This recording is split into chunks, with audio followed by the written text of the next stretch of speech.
Test 1, 2, test 1, 2.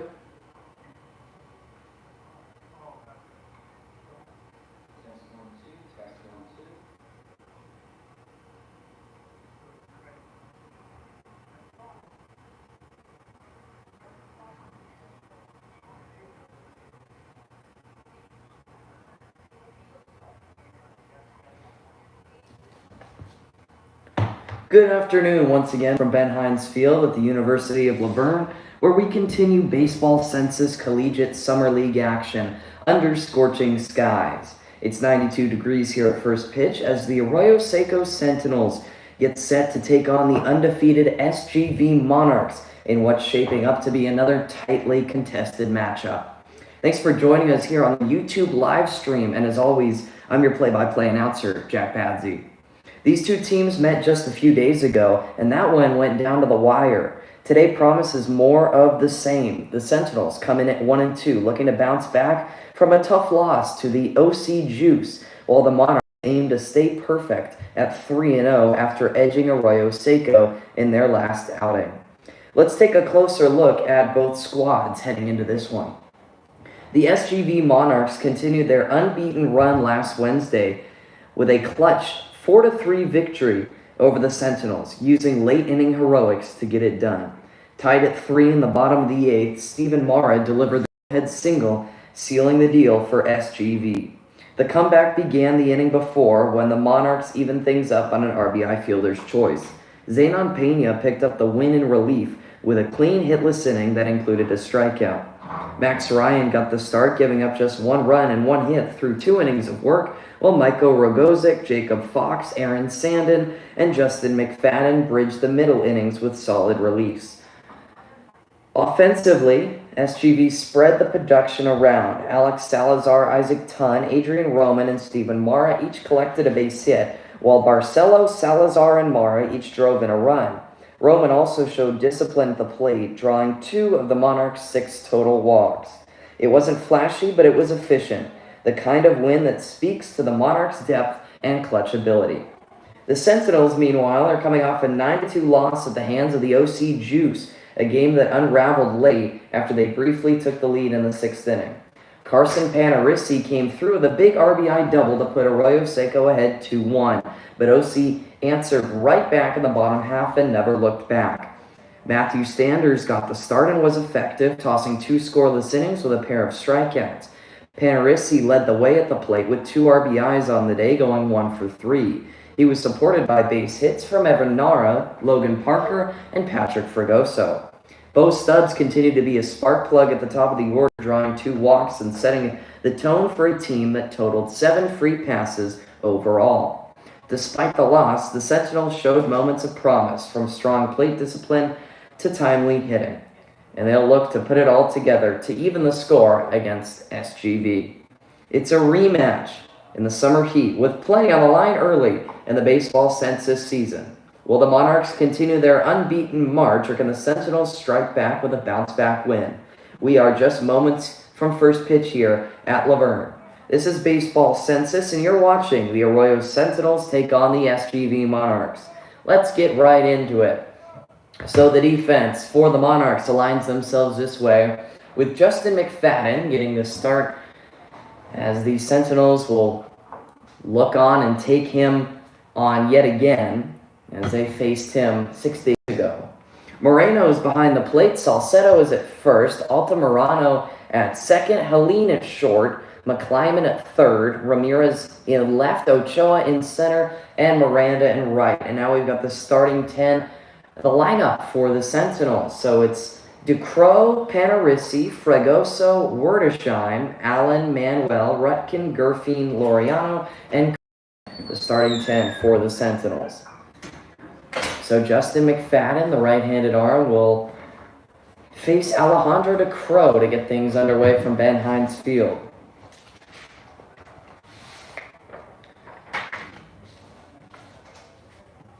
The lefty Ducro steps in, and the first pitch from McFadden on its way. Fastball line right at the second baseman. Altamirano spins and throws, and that's a quick first out here at Ben Hines Field. for 3 on the ground out there by Ducro, and here comes Carson Panarisi.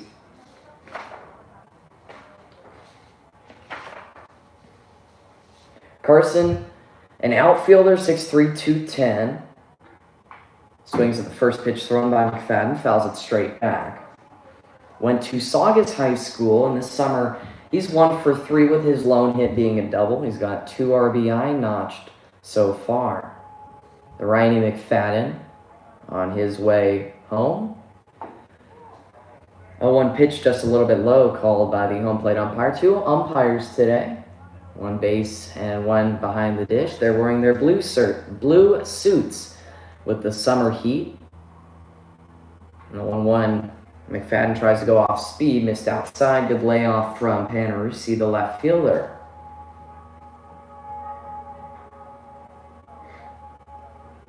.410 to center field here at Ben Hines Field, 388 to left center, and 372 to right center, 327 down the right field line. Fly right side, Miranda giving chase in the corner. He makes the catch, 2 down.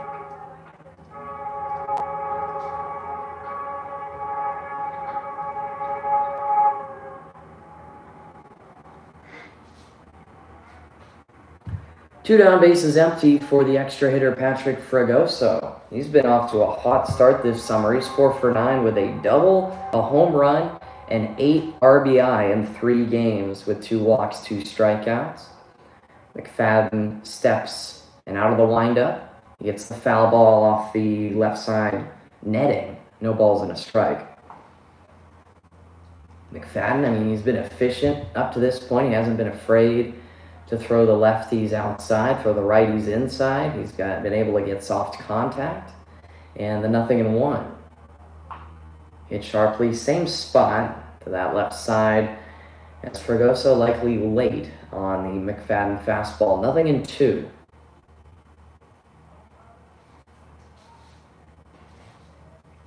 Justin McFadden, the right-handed arm, and an 0-2 count.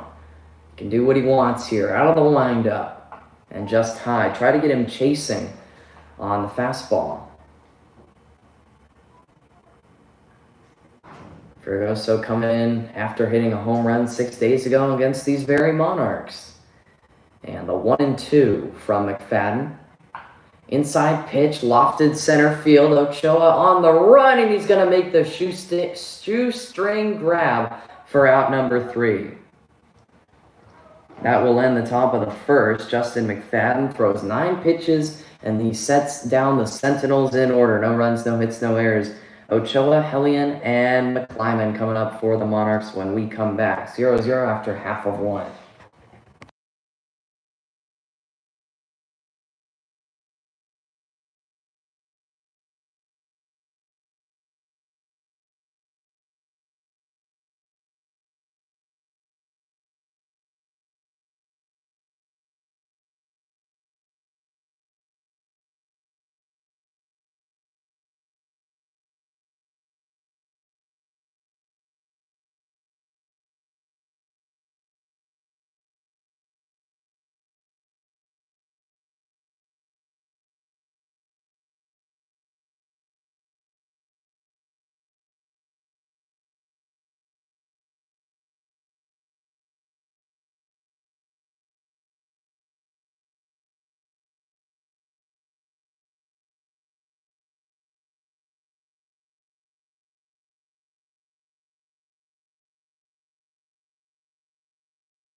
So Josh Pugh gets the start on the bump for the Sentinels, facing Giovanni Ochoa to get things started in the home first, as the Monarchs will take their first swings in a a game since 6 days ago. See if the offense is still as lively.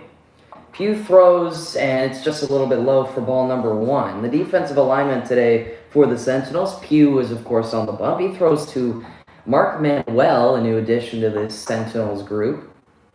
1-0 pitch lined to the shortstop Kirkjian. He fields on a hop, and he throws in the dirt, but it is dug out at first by Allen, and that's out number 1. Kirkjian to Allen. I guess I've just told you the shortstop and the first baseman for the Sentinels. So their second baseman is Aiden Laureano. At third, it's Gurfey. In left field, Panarissi. Center is Ducro. And in right, it's Ben Rutkin. Base is empty, 1 down for Nate Helene. He takes ball 1 low and inside. Pugh, the righty, throws inside, almost nicks Helene. 2-0. Pugh this summer, 3 innings, and this is his first start. He's 1-0 as the pitcher of record. 1 hit allowed, 2 walks, and 3 strikeouts. 6'2", 200, and he almost gets the swing and miss here, but Helene lays off, and the lefty is ahead 3-0. Pugh goes to Concord University, Irvine.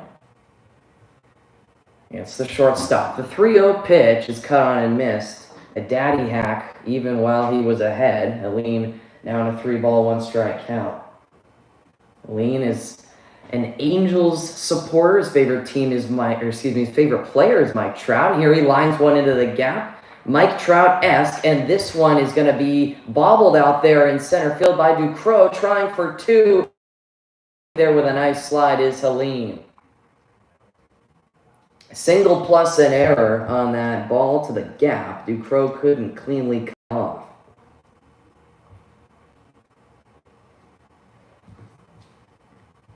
But Helene definitely has got the power. I mean, just like his favorite player. He's at second, 1 down.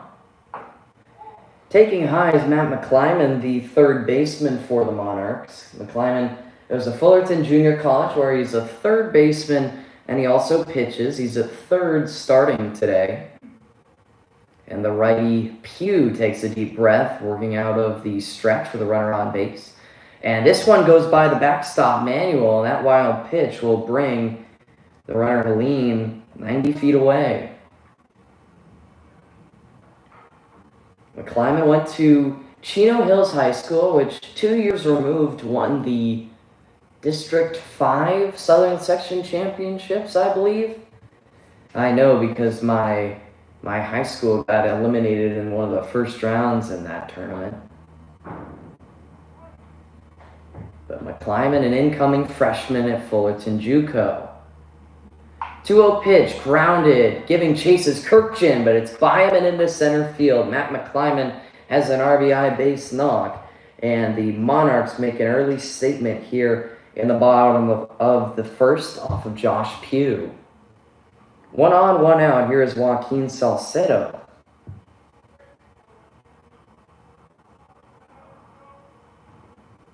Salcedo, a PCC catcher, first baseman. He's at first today. Pugh trying to hold the runner. Delivers to the plate, and it's fouled off. Salcedo, a good defensive catcher in addition to hitting well. He had 55 hits at PCC and a .369 average. He's 2 for 10 on the summer, though, looking to get things going. And that's strike number 2. Caught the outside edge as Pugh brought it over from the inside part of the plate to the outside. 0-2 on the first baseman. McClyman grabs his lead at first, and the 0-2 offering to the plate. In the dirt, Manuel gets to it and does that cup drill and uses his protection to stop the baseball. 1-2. At the moment, that run is unearned by Pugh because of that single plus an error by Helene. The 1-2 in the dirt. Oh, he caught him looking. From where it's from back here in the booth, it looked like the catcher Manuel backhanded that ball. That's why I thought it went off the dirt. But it was just a regular backhand, and the umpire thought it was good enough for strike 3. And so, with that, Salcedo is down looking. Here's Diego Ramirez taking a cut and miss at Josh Pugh's first strike.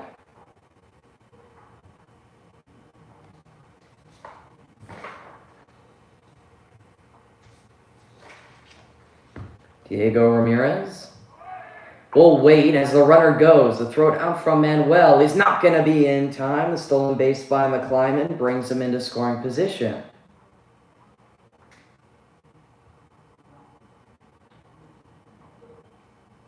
A ball and a strike on the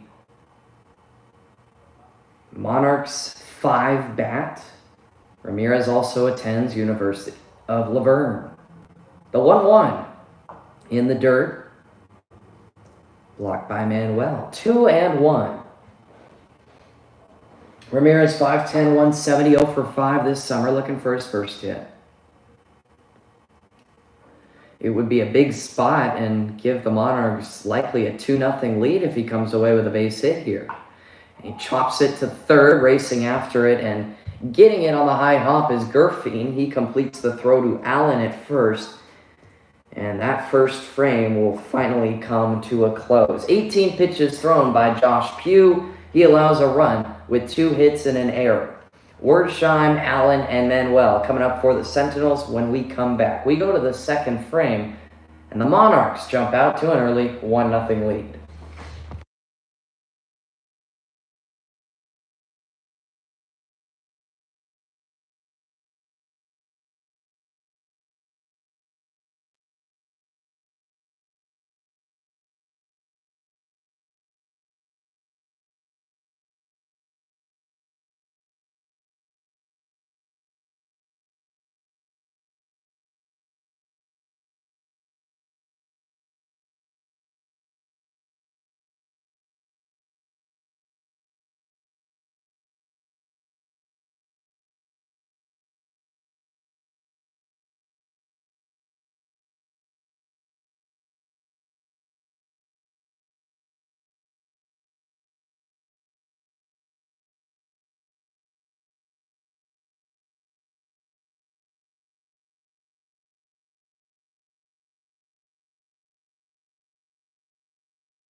As we start the top of the second, Justin McFadden will face 4, 5, and 6 for the Sentinels, as he was extremely efficient in the top of the first. Taking low is Wertheim. Grant Wertheim, a Princeton outfielder, a 174 average with the Princeton Tigers. I believe that's their mascot. 2-0 now on Grant. 0 for 2 this summer, 1 walk and 2 strikeouts. Getting the start here against the Monarchs. He's ahead 2-0 against the righty McFadden. Steps out of the windup and deals. 2-0 pitch hit on the ground to short. Helene forehands, and his throw over to first is going to be in time. 6-3 on the ground out of the Sentinels extra hitter. 1 down, bases empty, and now Will Allen is going to come to the plate.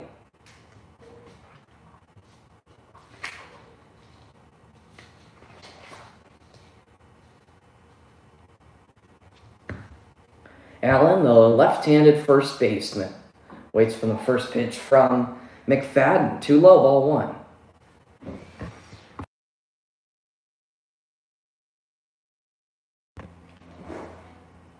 A ball and no strikes. McFadden delivers to the lefty. Tries to go backdoor, didn't get it. 2-0 on the lefty Allen. Allen wears number 28. And he takes ball 3 here from McFadden.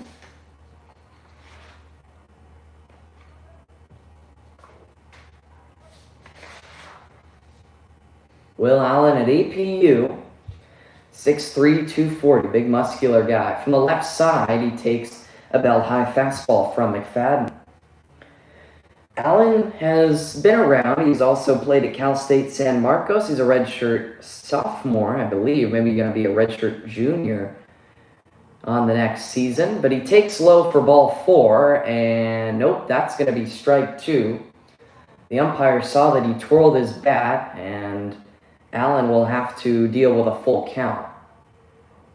He thought it was ball 4, pitched the bat towards the dugout, but home plate umpire didn't give him the benefit of the doubt there. Allen looking for his first hit in summer. He's 0 for 1. McFadden delivers. This one's rolled over to first, where the first base coach will grab it in foul territory, and the count remains at 3-2. Allen, as he's shown in this at-bat, is eager to get aboard.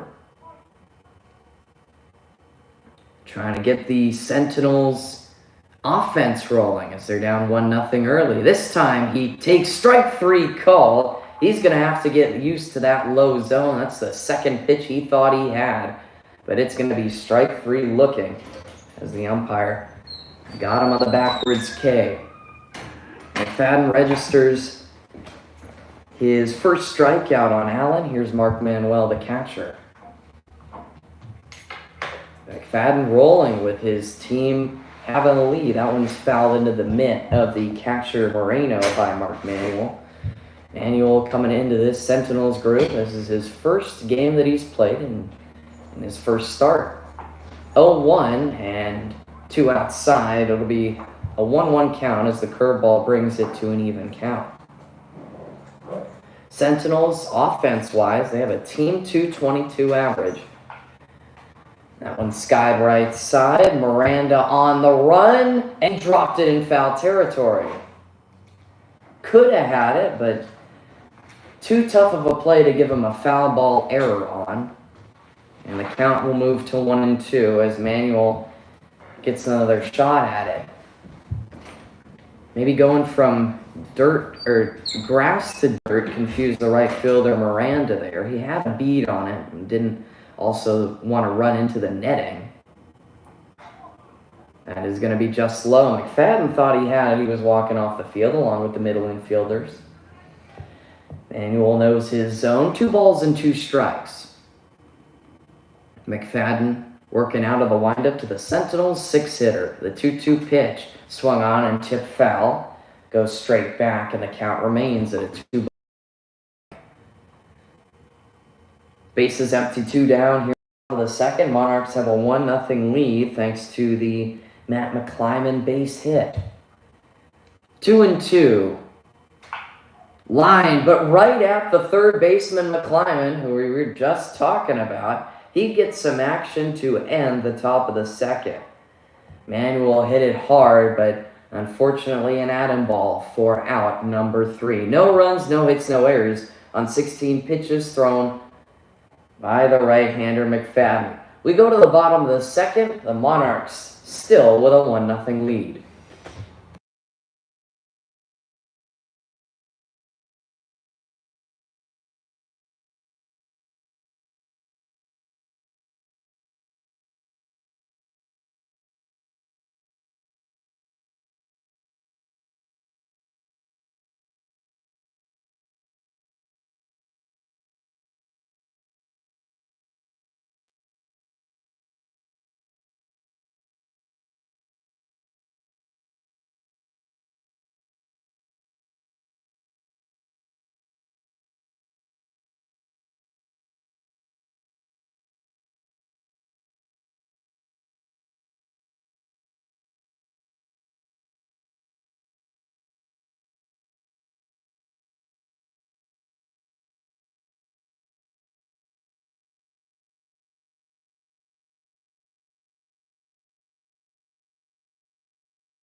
The bottom of the second, we'll start with the Monarchs catcher, Daniel Moreno, who takes strike number 1 at the bottom outside corner. Josh Pugh still out there for the Sentinels. And out of the windup, he fires. Fastball line over the leaping Laureano into right field. Ben Rutkin will throw it in, but that's a base hit by Moreno. And the third Monarchs hit off of Pugh. That run in the first inning unearned by Josh Pugh because of the error by the center fielder DeCrow. The Sentinels looking for their first hit, but they're not hitting right now. It's the Monarchs, and Roman Miranda will come up. Pugh working out of the stretch. He gives up another base hit into right field. Moreno will jog to second. Throw comes in. Both runners move up 90 feet, and that's 2 aboard before the first out. Levi Altamirano will come up with 2 aboard and another Monarchs threat.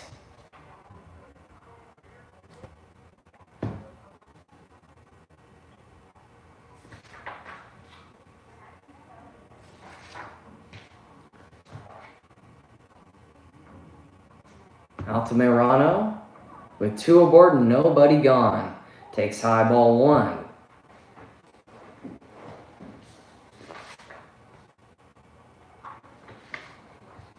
Starting at second today is Levi. Righty Pugh comes set. Laureano holding on the runner at second, who's dancing out there. Missed outside, ball 2.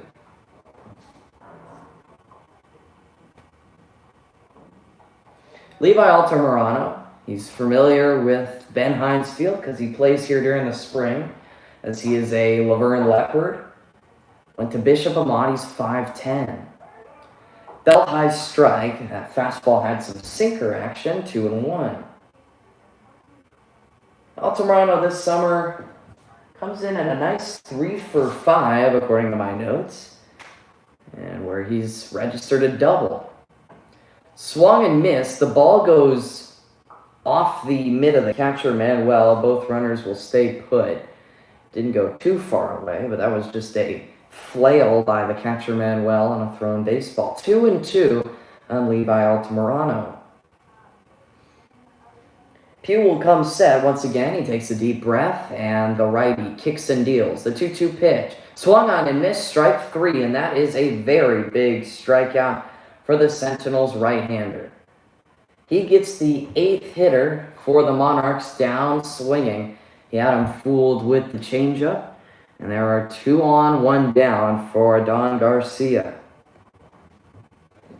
Adon, in spring, one of the many Laverne Leopards that plays for this Monarchs team. Also went to Bishop Amat High School. Takes a pitch down the hatch for strike number 1 from Pugh, who's not backing down in a tough spot. He is working.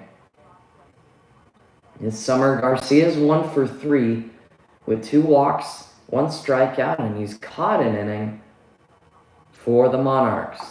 Outside, 1 ball, 1 strike. Game rolling along here. We're at the bottom of the second. It's a ball and a strike on the Monarchs' 9-hitter and their extra hitter tonight. Or, well, not tonight, this afternoon. This game rolls on. It could become tonight, but baseball Census ball games usually pretty quick. I've noticed, in a bit of a difference to other summer leagues, these pitchers have pace. They don't need the pitch clock. It's just the wherewithal and the good frame of mind that I want to throw, and I want to get it done. I want to throw as hard as I can, as quick as I can. Rolled foul, 2 balls and 2 strikes.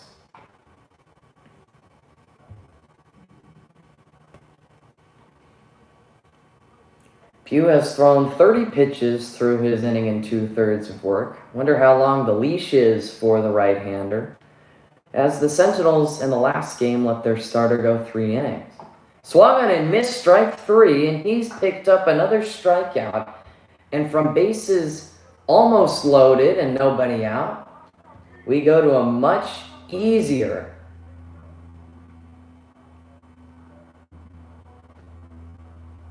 what's happened here? Oh, we are going to get a courtesy runner for the catcher. Okay, I wasn't unsure. I mean, I guess let me finish what I was saying. From two runners aboard and the bases almost being loaded with nobody out, we go to two runners aboard and two outs, and a much easier inning for Pugh now. At least he's worked himself into a better inning, but he's got a ball and a strike here on Aiden Barcelo. Barcelo, the designated hitter.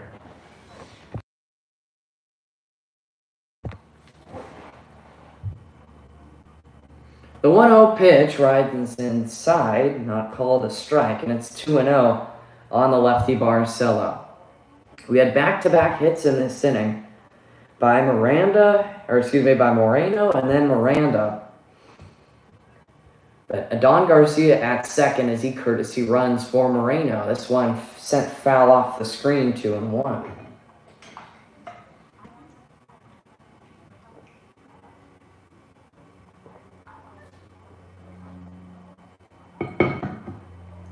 Two balls and a strike on Aiden Barcelo, the last hitter for the Monarchs today.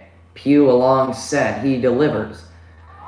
Sent to Kirkchin on the fly with his heels on the outfield grass. Kirkchin is able to bring it down and record the third out.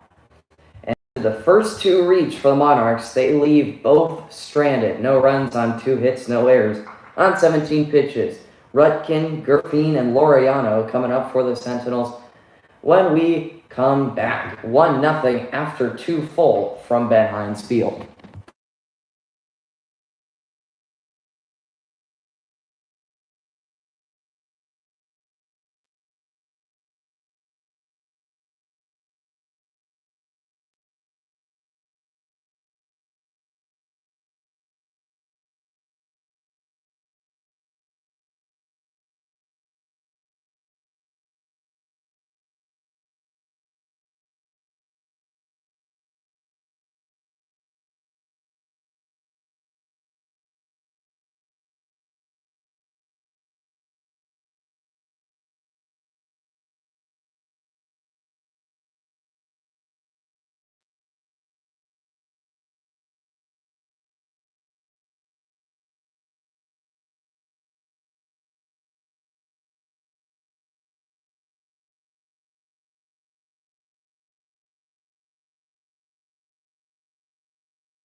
After throwing 5 pitches through 2 innings, Justin McFadden has earned the trust from his coaches, and he continues.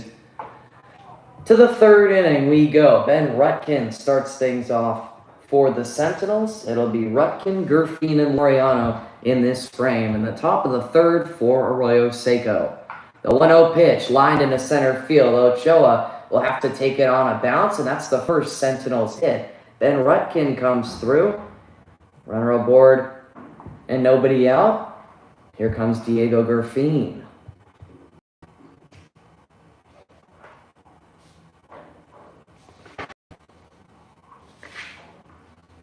Gerfine, an incoming freshman to PCC. He went to Bonita High School. He's 6 foot tall and 185. 1 for 5 on the summer. McFadden throws, and the first pitch that Gerfine sees is skied to the right side. Backpedaling is Altamirano, but he's going to make the catch and call off the right fielder Miranda for out number 1 on that fly out to the second baseman. So down goes Gerfine. That will bring up Aiden Laureano. Laureano, the second baseman today for the Sentinels. Not to be confused with Alex Moreno. Aiden at El Camino. He's an infielder. Ball number 1 in the dirt from McFadden.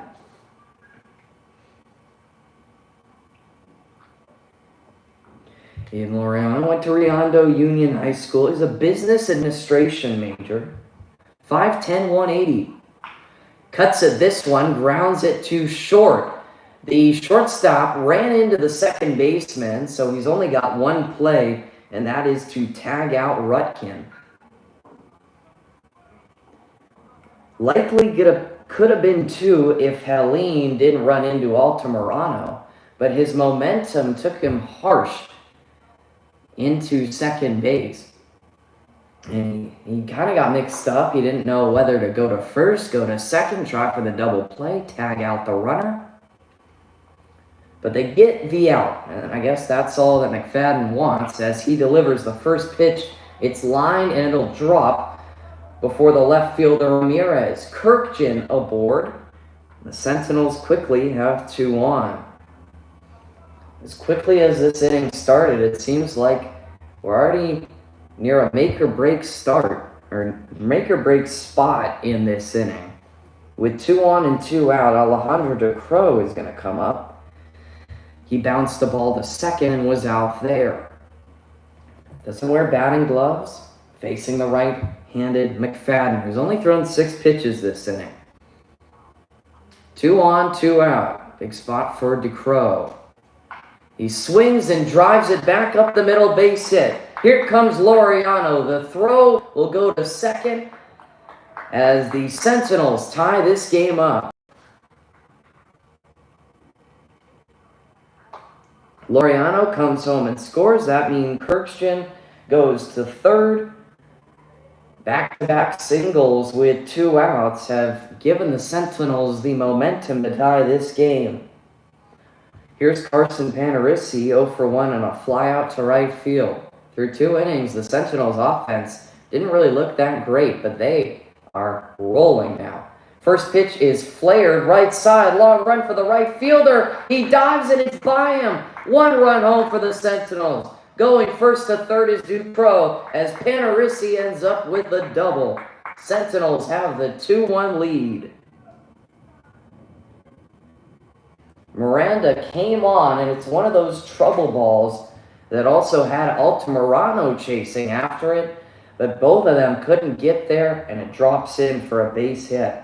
That is now 3 hits with 2 outs for these Sentinels, and that has given them the lead. They've got the same amount of hits as the Monarchs, but to this point they have just a bit better timely hitting. Out of the windup, the first pitch is swung on and belted. Backing up is Ochoa, and a couple steps in front of the track. He's going to make the 3rd out on his catch. So McFadden only throws 9 pitches, but the Sentinels jump on him for 2 runs and 4 hits. Ochoa, Hellion, and McClyman coming up for the Monarchs when we come back. It's their top of the order, but the Sentinels now with a 2-1 lead.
Home third will start with the top of the Monarchs lineup.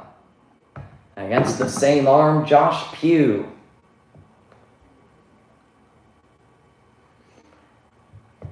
Left-handed Ochoa comes up. He's 0 for 1 on a ground out to short.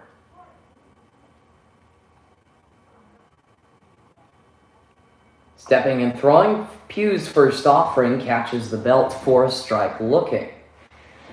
The third baseman Gerfien is playing in, expecting Ochoa to try and drop one down. First baseman Allen is playing well back. Throwing high and missing upstairs is Pugh. It's 1-1.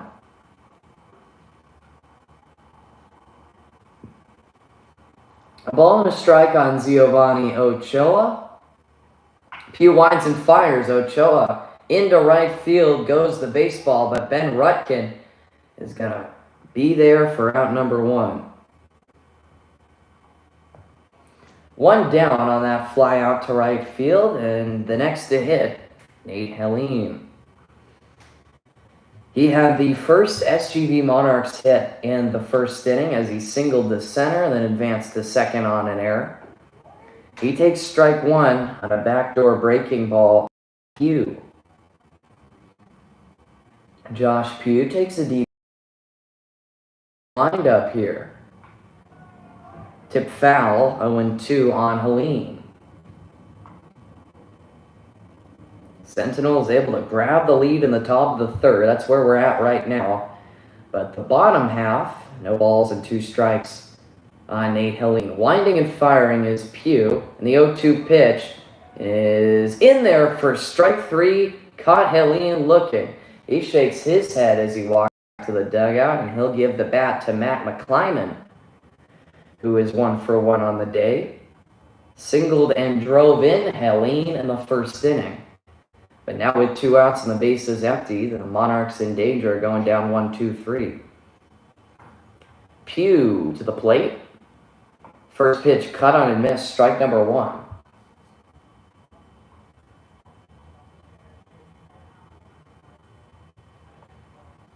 Josh Pugh, his 0-1.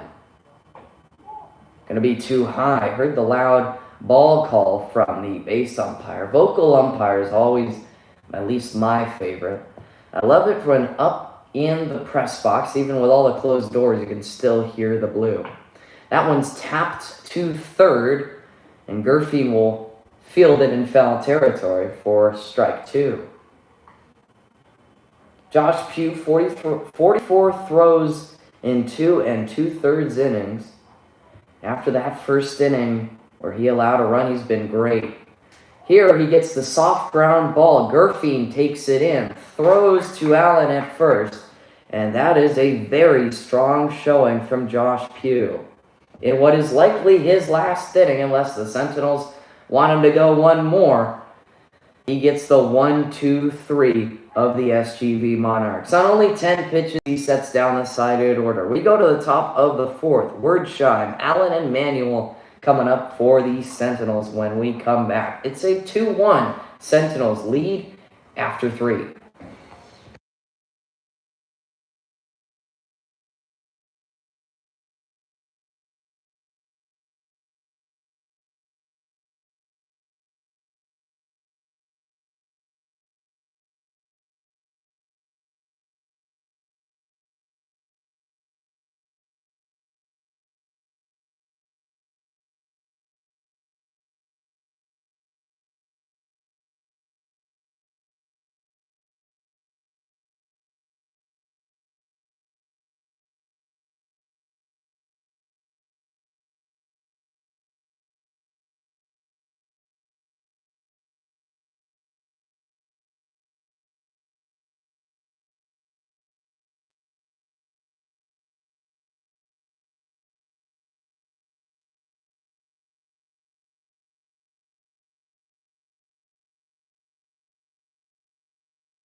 Even though Justin McFadden gave up 2 earned runs in his last inning, his pitch count is still very minimal as he's thrown 34 through 3 innings.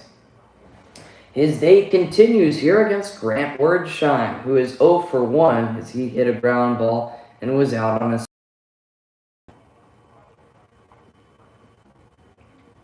takes the first pitch he sees up high from Justin McFadden. The righty Wordshine waits and watches some chin music high and tight. Ball number 2. 2-0 count on Grant. And McFadden, the righty throw out of the windup, the 2-0 will catch the zone. At the bottom part, maybe caught the knees, 2 balls and a strike on Grant Wordshine.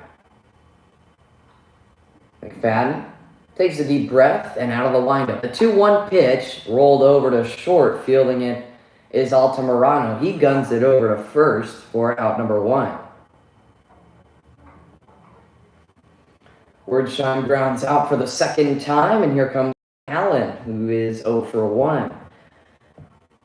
Went down on a backwards K, his only trip up here. So he's 0 for 1. He sees McFadden yet again, who steps and throws to Allen.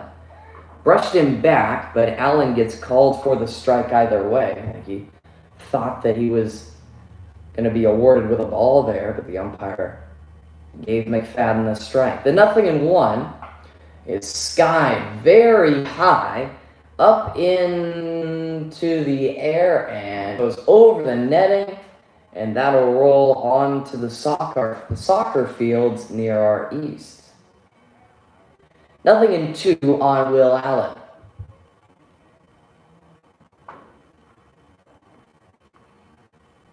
Umbrellas are out for the fans in the stands today.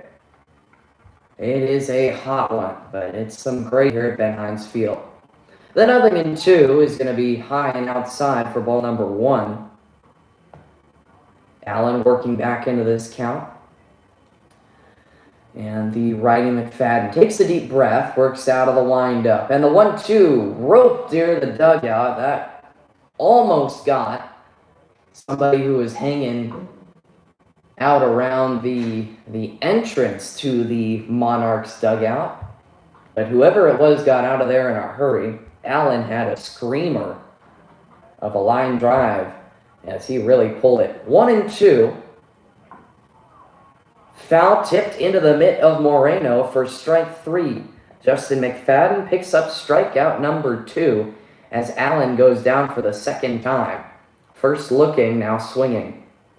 Mark Manuel is going to come up. He hit the ball hard, but was out on a line out to the third baseman as the hot corner defender Matt McClyman got him. Here's a line drive that's going to drop before Ochoa as he hits the ball hard again, but this time gets awarded with a single. Even at the simplest levels of baseball, you're always going to hear that if you hit the ball hard, good things will happen. And it happened to Manuel right there. But we will get a courtesy runner as out from the dugout goes Allen to run for the catcher Manuel. So the way the courtesy runner works, if your pitcher, your catcher are on the base with 2 outs, the last out can come and run for them on the base. It's a pretty similar rule that I guess you have at some levels of high school baseball, little league baseball, and the purpose of it is simply to speed the game up. The Sentinels use their courtesy runner, and it's ball number 2 up and in to Ben Rutkin. Rutkin is 1 for 1 as he drove a ball to center field. Ochoa continuing to play back, but there have been at least a couple of base hits that have landed before him. 2-0. McFadden hits him. Got him on the neck area, maybe got the helmet, but to first base goes Rutkin. Now there are first and second for the Sentinels with 2 gone and Diego Gerfine.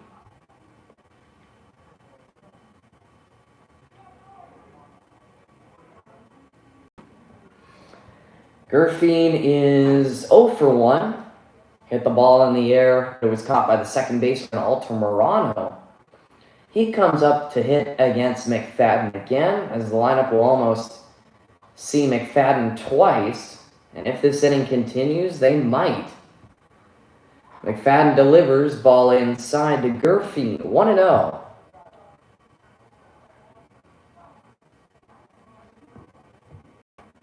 Rutkin aboard first and Allen aboard second. The 1-0 count. Diego Gerfine, the third baseman for the Sentinels. McFadden works out of the stretch and he throws.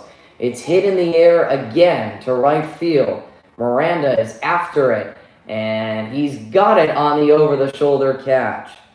He comes away with the baseball in right field, and McFadden strands 2 here in the top of the 4th. The Sentinels get a hit, but they leave 2. On 15 pitches from McFadden, we will see Salcedo, Ramirez, and Moreno for the Monarchs when we come back to Ben Hines Field after this quick bit. 3.5 innings in the books from Ben Hines Field. It is a 2-1 Sentinels lead.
New arm out there for the Sentinels as we get the fourth started quickly. The new arm is Luca Brancanto. He comes out on the hill and will face Salcedo, Ramirez, and Moreno for the Monarchs. Brancanto relieves Josh Pugh, who goes 3 innings, 45 pitches, 4 hits, 1 unearned run allowed, and 4 strikeouts. Brancanto throws outside ball 1.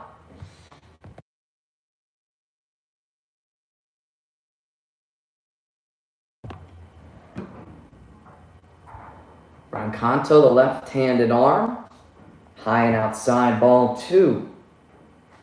Brancanto at Concordia Irvine, left-handed arm, went to Redondo Union High School, 6'1", 205. And this summer, he's got 2 innings where he's allowed 2 earned runs. He's got a 9 ERA, but opponents only hitting 167 against him because a walk and a hit in his last outing, both of those came around to score. Cut on a miss, strike 2 by Salcedo, and the count moves from 2-0 to 2-2. Salcedo is 0 for 1, went down looking in I guess it was the first inning. 2 balls and 2 strikes. Brancanto missed outside. Count is full on the righty, the first baseman for the Monarchs. Salcedo steps back in the box. Brancanto works out of the stretch. And the 3-2, he missed outside. And the control issues for Brancanto allow Salcedo to get to first base. I guess in that last outing for Luca, that was really the only concern, as he had that big walk, and I think he also hit a player for the Monarchs. He tries to find it here and gets a strike on the outside to Diego Ramirez, who hit a bouncing ball and was out on a 5-3, grounded out to third. Brancanto steps and throws the 0-1 pitch just a little bit low. 1-1 on Diego Ramirez. Monarchs bats have been silent since the first inning in which they scored a run. Brancanto working off the hill. He gets the soft liner down the right field side, but it's going to go foul. 1-2. No foul lines today for the balls that are hit down the right field and left field lines. The umpires are going to have to kind of make their own judgment, line it up with the bases and see. But yeah, no base lines today. 1-2, he powers the fastball and Ramirez was flailing at it. Brancanto picks up his first strikeout. He's got the first down here in the bottom of the 4th. Daniel Moreno, who's 1 for 1 on the day, is going to come up. Hit a single to right field. The righty waits as Brancanto comes set. Salcedo being held on at first by Allen, and the off-speed pitch finds the zone. Moreno was confused. Is that breaking ball? Good stuff from Brancanto. 0-1 on Moreno. Kicking and dealing, Brancanto gets the foul ball straight back. 0-2 on Moreno.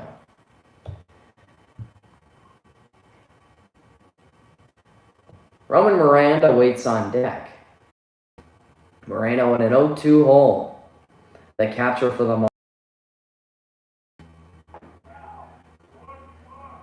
takes a very close offering, 1-2. Manuel set up outside for that pitch, and it was outside, but they didn't draw the swing. Maybe a setup pitch, set up for that off speed. Hit pretty well to Ben Rutkin, who sizes it up and makes the second out. Rutkin on the catch there in right field. 2 down and 1 aboard for Roman Miranda. Miranda also 1 for 1 for these Monarchs. Brancanto, after walking the leadoff guy, has got 2 outs. And the first pitch he throws is going to be in the dirt to Roman Miranda, the right fielder. So Miranda for the Monarchs playing right field today. And the Monarchs right field, the last time they played the Sentinels, was Stephen Mara. Mara had the go-ahead base hit, but he is not in the lineup today for the Monarchs. Maybe he's going to come in as a later substitution. But I guess, it's just kind of how the Monarchs decide to play it. Roman Miranda in a 2-0 count. Brancanto throws high for ball 3. Brancanto 17 pitches and 8 strikes.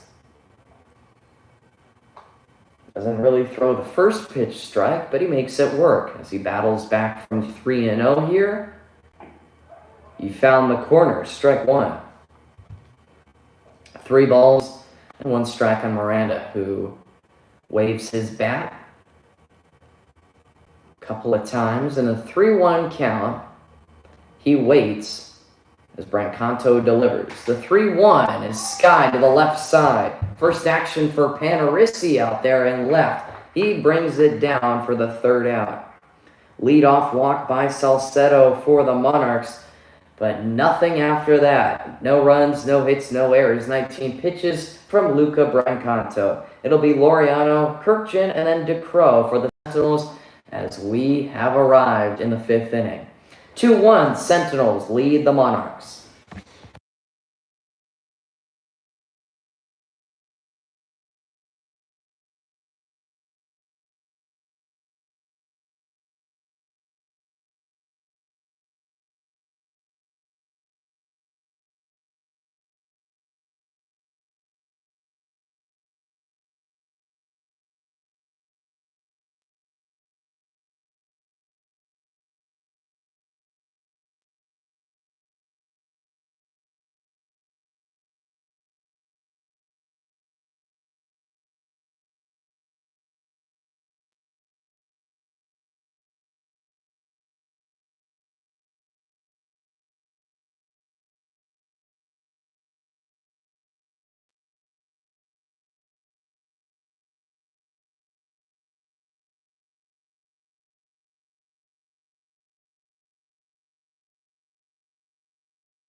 Officially an hour underway from Ben Hines Field, and we've already seen some good action here. New pitcher for the SGV Monarchs as Justin McFadden gets relieved by Dylan. McFadden finishes with 4 innings, 49 pitches, 5 hits allowed, 2 earned runs allowed, and 2 strikeouts. The Sentinels managed a .294 hitting average against him. Aiden Laureano is the first to greet the right-handed thrower Stokes, who throws outside for ball 1. Laureano is 0 for 1 as he grounded into a fielder's choice to the shortstop in what could have been a double play, but Helene was a bit too, gravity pulled him a bit too far, and he couldn't manage to step on second while also getting the out at first. 1-0 high to Laureano, who's ahead 2-0 on Dylan Stokes. Stokes at Citrus College, right-handed thrower, went to Monrovia High School, 6'1", 180, and this summer he's got 1 inning out of the bullpen.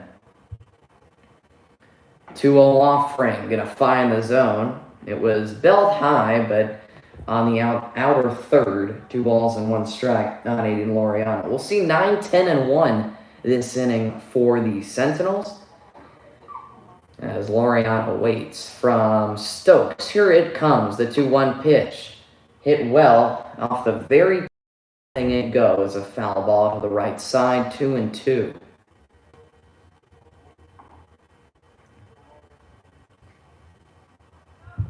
Stokes to the Sentinels, second baseman. Still a hitter's count, but now with 2 strikes. Catcher sets up outside. The 2-2 pitch. Too far. He dragged the fastball. 3-2. I do like blue umpire suit look. I think umpires like it themselves. Blue, much better color than black to wear in 92-degree weather. 3 balls and 2 strikes. Stokes to the dish. And on the outer third, Laureano goes down looking. Home plate umpire said it was there. Laureano didn't think so, but that is the first out nevertheless. Here's Matt Kirkjian, 1 for 1, as he pulled the ball in. Kirkjian went to Maranatha, 5'11", 175, 1 for 7 entering this game this summer. Now he's 2 for 8. Stokes delivers strike 1 on the outside.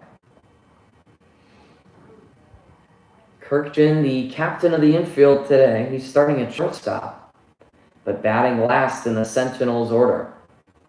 0-1. Stokes delivers. Kicking the pitch too low. 1-1.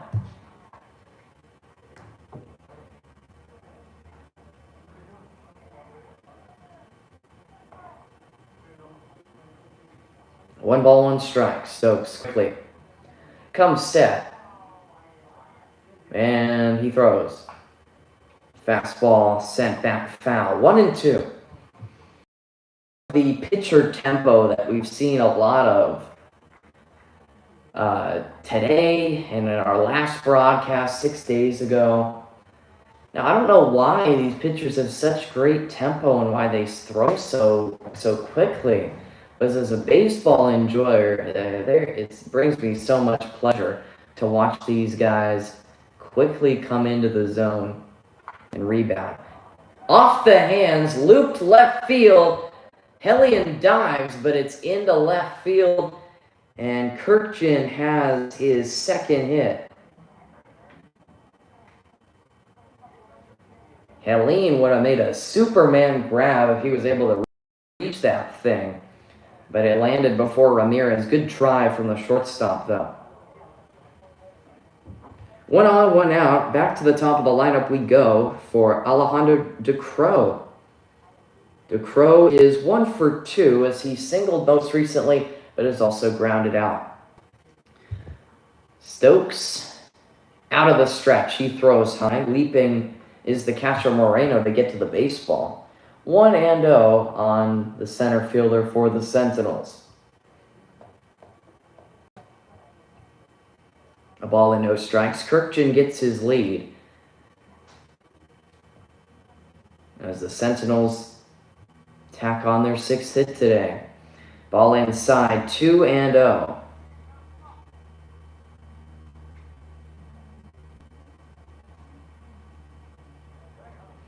Two balls and no strikes on DeCrow. Stokes, the righty, keeps his eyes on Kirkjian whilst coming set. And to the plate he fires. Too high. 3-0.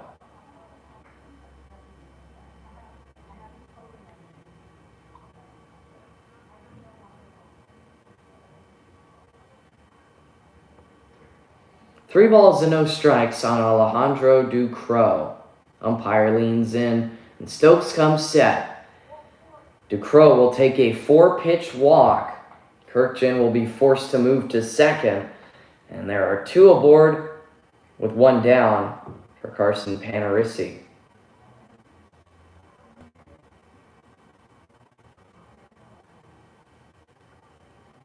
One down, infield fly rule in effect for the left fielder for the Sentinels. Recently doubled to right field, but he's also flown out to right field as he's taken the baseball oppo twice. Time called. Field umpire has called a balk. And so that will be a no pitch from Stokes. Kirkjian will move to third and DeCrow to second. A balk doesn't automatically mean a a time call or a no pitch. If Panerissi were to have hit, say, an extra base hit, the walk would have been nullified likely by the Sentinels.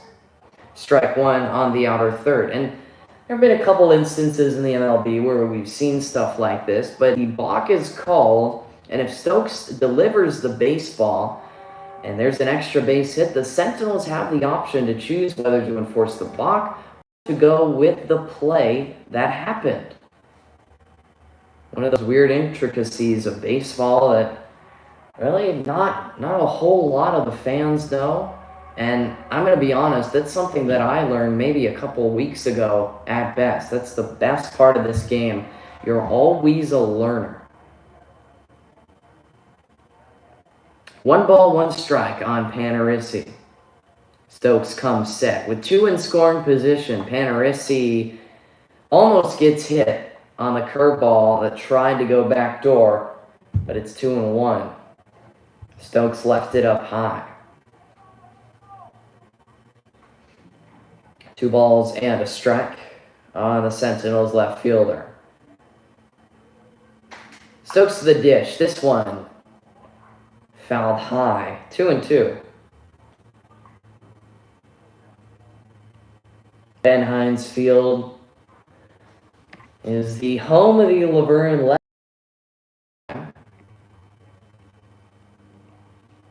But right now, it's the home of the SGV Monarchs. 2-2 pitch from Stokes is hit pretty well out to center field. Ochoa's giving chase. He's going to make the catch. A run will come home and score, and Ducros will move to third. But oh my goodness, what a grab from Ochoa out there in dead center. Not only did he save an extra run, but he likely saved an extra base hit as well from Panerissi. That will be in the scorebook as a sacrifice fly, though, as the third Sentinels run will come home and score. And Patrick Fragoso, who's hit the ball to second base, is going to come up and hit. Ochoa's had a number of plays like that in center field where he really goes all. I mean, much like the shortstop, Helene, Ochoa is definitely the captain of this outfield. You can see it in his mannerisms. He's always talking to his corner outfielders, always discussing where the play is going to be, and he gives 110% on everything hit to him. 2-0 on Patrick Fragoso. Fragoso can play the outfield, but today he's the extra hitter.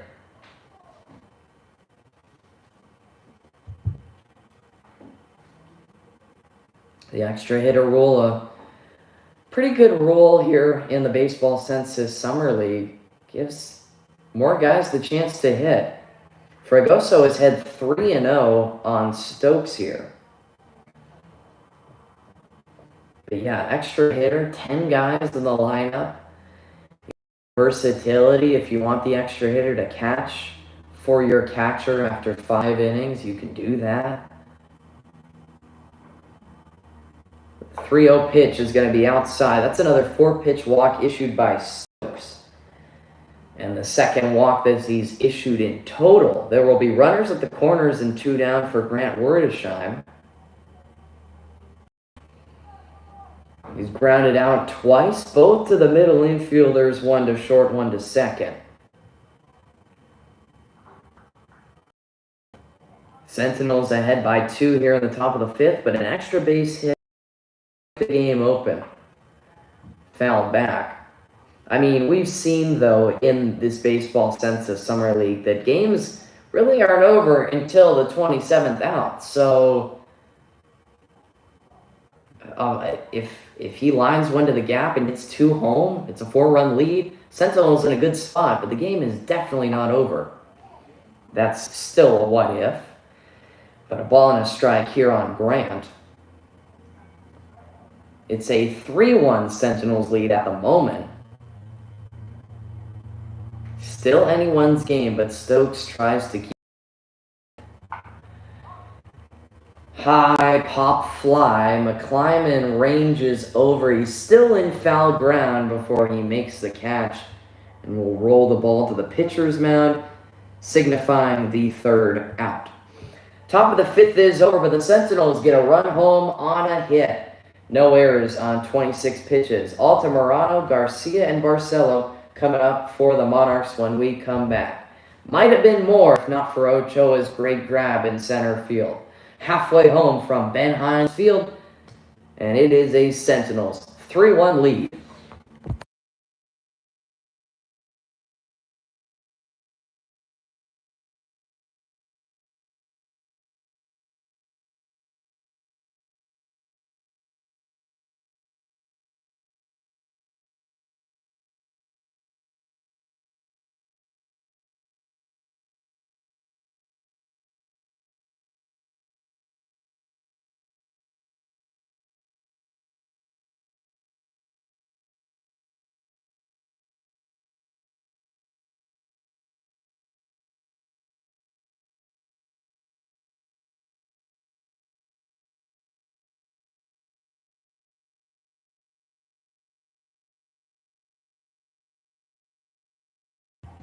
Quickly back here at Ben Hines Field as we get ready for the bottom of the fifth.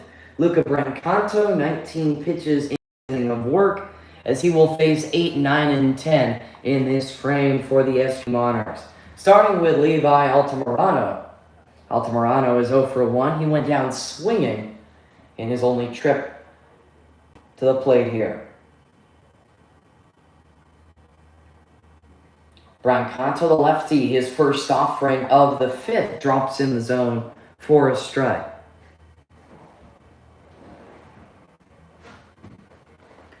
No balls and a strike on Altamirano. Brancato works out of the stretch, and he missed outside. Wanted it, but it's a ball and a strike on Altamirano. Altamirano has played second for the Monarchs through 5 innings. 1-1. Ball just low.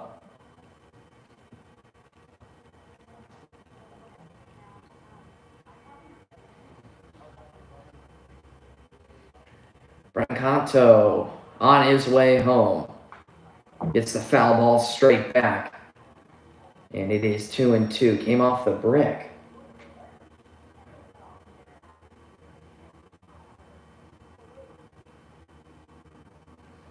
Two balls and 2 strikes on the Monarchs second baseman. Brancato will wind and fire, and in the dirt he goes. Full count on Levi Altamirano.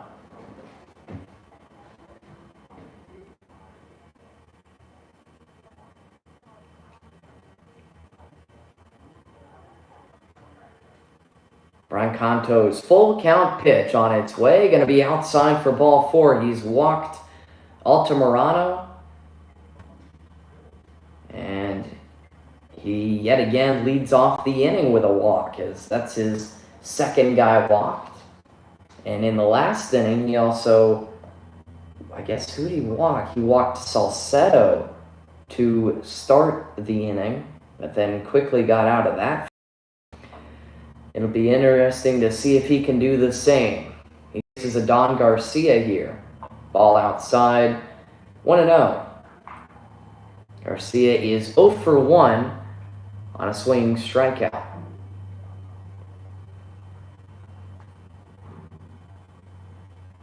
Set from Brancato.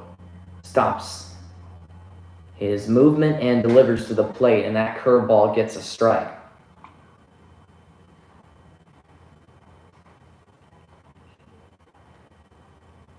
Great sports complex here at Laverne. In our eyesight, we have the baseball field and the softball field to our right. Sky, right side. In comes Panarisi, running a long way. And he finds the baseball for out number 1. He was playing pretty deep, but he called off Kirkchin, and Kirkchin easily left the vicinity, so Panarisi had every right to that baseball, and he registered out number 1.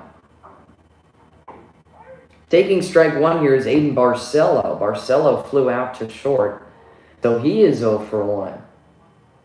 Monarchs 1 run on 4 hits, and the Sentinels 3 runs on 6 hits.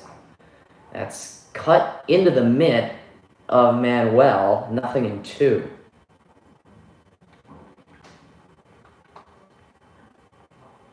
No balls and 2 strikes. Here is the lefty Brancanto. Throws inside, gets the ground ball, but it's pulled foul.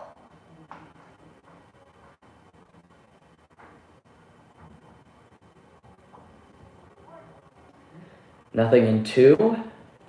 Altamirano getting held on at first base by Allen. The lefty Brancanto throws too high. Tried to get that curveball to drop back in, but Barcelo left it up there. 1-2 on the lefty. To the plate, skied to dead center. Ducros came in originally. Now he's headed back, making the over-the-shoulder catch for out number 2.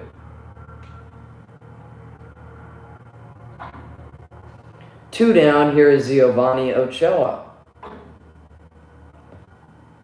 0-2 on his line score today, as he grounded out to short and flew out to right. To the top of the SGV Monarchs we go yet again. Runner goes on the first pitch of this at-bat. The throw down from Manuel, not going to be in time. Altamirano steals the bag. And the Monarchs have their second stolen base. 1-0 the count on Giovanni Ochoa. Brancanto comes set, and the lefty throws. Finds the knees, strike 1.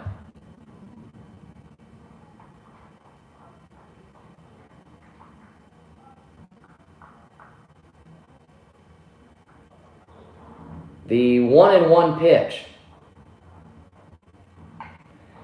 Chopped over to second on the half swing. The throw over to first from Laureano will conclude the 5th inning. 4-3. And that's 5 in the books from Ben Hines Field. 17 pitches from Brancanto. It'll be Allen, Manuel, and Rutkin for the Sentinels when we come back. We head to the 6th. Sentinels, a 3-1 lead.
Zenon Pena is on for relief for the Monarchs. He gets a foul ball from Will Allen to start his day.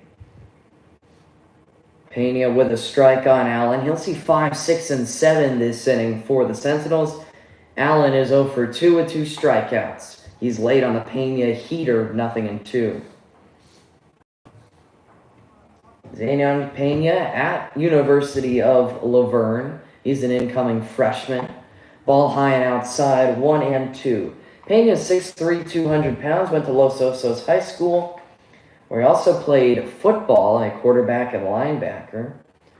A scoreless inning pitch this summer for him, and he rings up Allen on the low fastball. He picks up his first strikeout, as Allen is now 0 for 3 with 3 Ks. Mark Manuel is going to come up and hit. Had 2 line drives today, 1 to third and 1 to center, but he's 1 for 2. Pena's first pitch is high, ball number 1.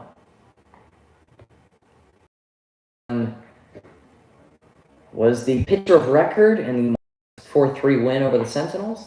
Here's another line drive off the bat of Manuel, just past the outstretched glove of the second baseman, Altamirano. Big turn at first, but Manuel will head back as Ochoa cuts it off in center field. 1 on, 1 out. Here comes Ben Rutkin. Sentinels now have their 7th hit.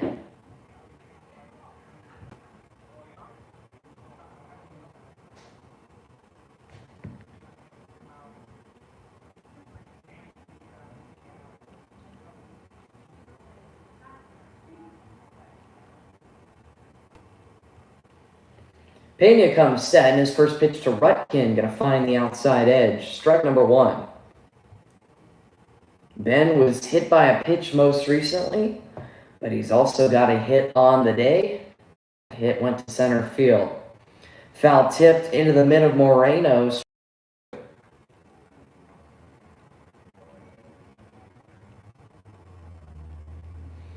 Nothing in 2. Pena delivers, going to be in the dirt.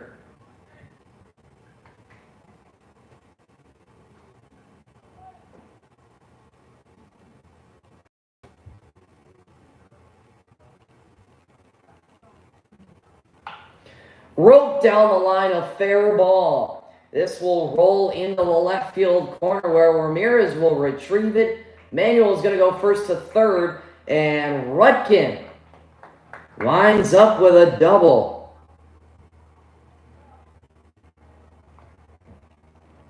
He pulled it just enough to send it past the diving third baseman McClyman. 2 in scoring position, 1 down for Diego Gerfin.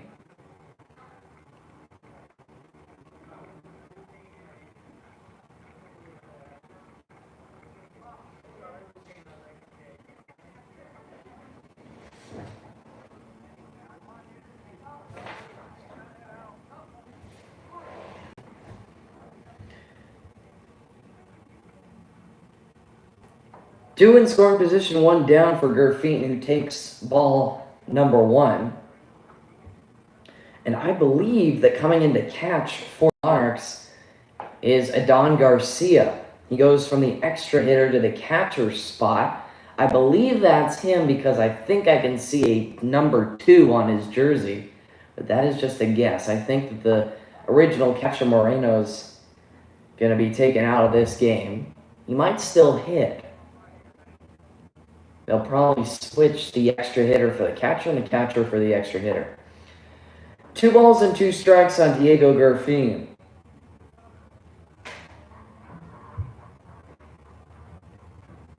No other defensive switches that I can see, though. The 2-2. Swung on and missed, strike 3. Big out for Pena. After allowing that double, he claps back and gets the strikeout. Here is Aiden Laureano now. 2 down, 2 in scoring position. A frustrating strikeout for the Sentinels' third baseman, Gerfin. Laureano comes up, and the first pitch he sees, he lays off, ball number 1. Sorry, that's not Laureano. We got a pinch hitter here. That is Logan Parker, who is ahead 2-0.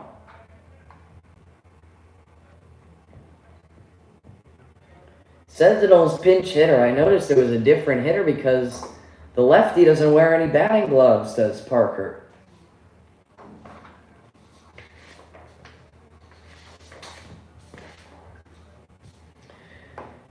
Off the edge, 3-1 on Logan. And Kirkchin waits on deck.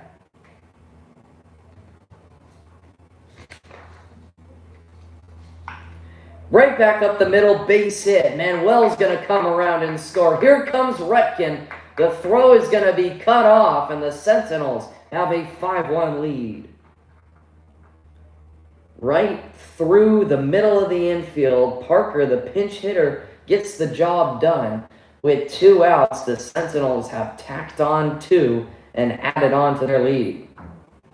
Here is Matt Kirkchin now. He has had a great day at the plate, as he's got 2 singles to left field.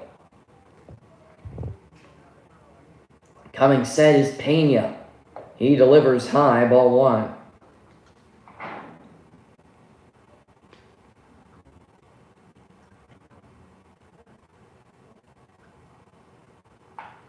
Line to the right side, where Miranda will field it next to the right field line and register the 3rd out in the right field corner. Fly out to right, and Kirkchin can't get the perfect day, but he is 2 for 3. As we head to the bottom of the 6th, the Sentinels tack on 2 runs with 3 hits on 22 pitches from Pena. Helene, McClyman, and Salcedo coming up for the Monarchs when we come back. 5.5 complete from Ben Hines Field. It's a 5-1 Sentinels lead.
Bottom of the 6th inning, new pitcher for the Sentinels, and they bring along a new catcher as well. So a completely new battery for Arroyo Seco.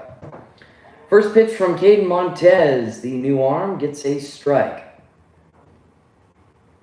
Silas Brousseau goes behind the dish, and Montez finds strike number 2.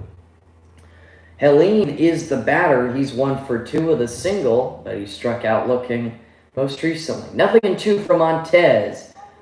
Foul ball.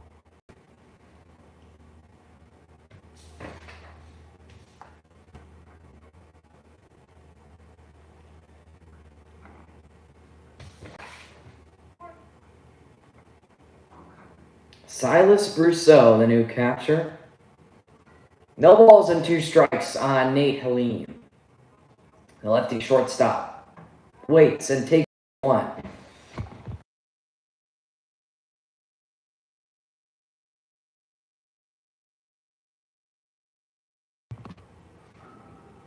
One-two pitch from Montez. It hit him. Nicked him on his right knee. And taking first is Nate Helene. Now McClyman is going to come up and hit with a runner aboard first and nobody gone. And for Montez, it's a big base runner because he had him with 2 strikes.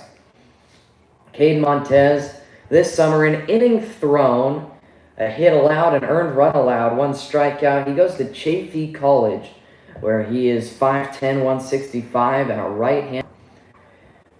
He gets the foul ball off the netting on Matt McClyman. Strike one. This spring, Montez had a 1.23 ERA in 7 1/3 innings at Chaffey College. Montez delivers, gets strike two on that inner third to McClyman. McClyman is 1 for 2 with a single to center, and he grounded out to the left side of the infield. Montez winds and fires off the outside. Home plate umpire didn't give him that big zone, and it's 1-2. Definitely had the benefit of the doubt of that we were in the 1990s baseball era, but Montez will hit another batter as McClyman gets hit in the wallet.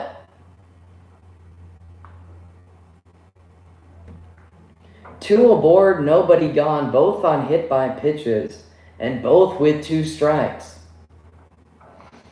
He'll try and turn things around against Joaquin Salcedo, who is 0 for 1 with a strikeout, but he's also walked.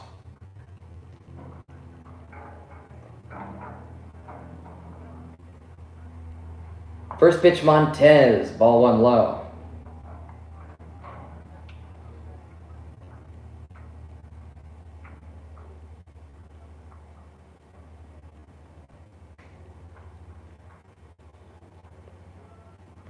The 1-0 from the righty Montez is going to be too low. 2 balls and no strikes on Joaquin Salcedo.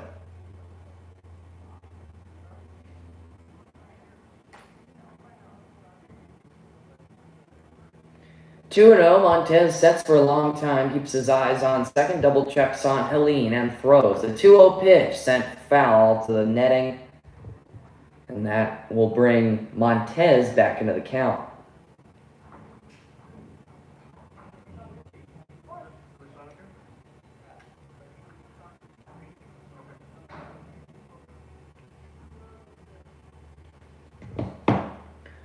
Montez on his way home in the 2-1, throws it in the dirt. Nicely blocked by Brousseau. 3-1.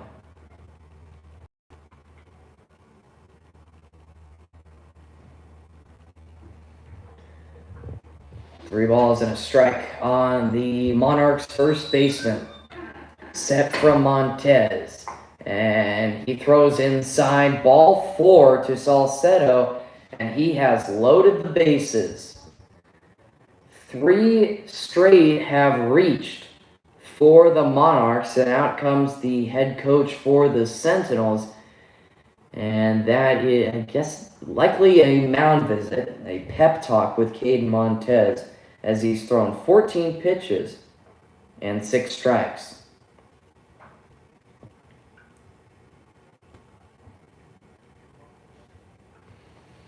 So this mound visit, the first mound visit by the Arroyo Seco Sentinels, as Montez is set to face Diego Ramirez, who is 0 for 2 on the day with a ground out and a strikeout. The home plate umpire is going to come out and tell the Sentinels that they've got to keep the game moving as they wrap things up with this chat with Montez and the entire infield.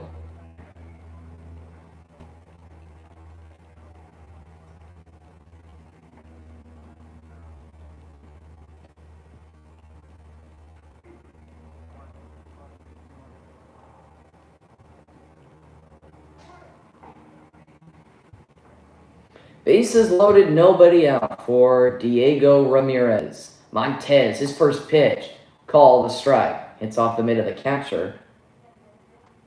But regardless, it's a strike.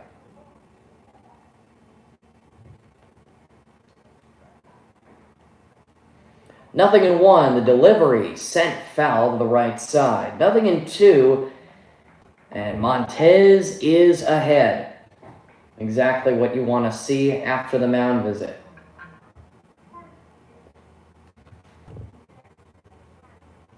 Here is the 0-2 from Caden. He gets the pop fly to the right side. Allen is giving chase, but that will hit off the very top of the Monarchs dugout, a foul ball. So the defensive switches that I can tell on the infield Kirkjian moves from short to second. The offensive sub of Logan Parker goes to short, and it seems like we have a new third baseman, Camden Conklin. His timeout is called. I don't see any changes in the outfield, but again, I don't have my binoculars with me, so I'm gonna have to guess. Just missed. Montez, obviously struggling in this inning. That is a borderline pitch that he wanted. But it could be all for naught, as he's still ahead here, 1-2. To the plate, he gets the fly ball to the right side, but there is going to be no shot for Rutkin as it hits off the netting, a foul ball.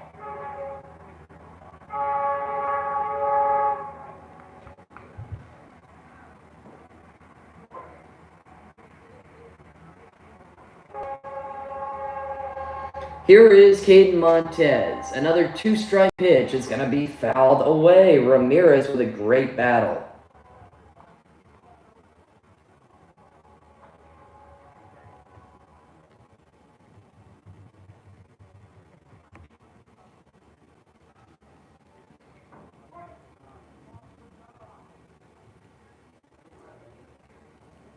One ball and two strikes. Infield with a normal depth, and stepping off with his first disengagement is Montez.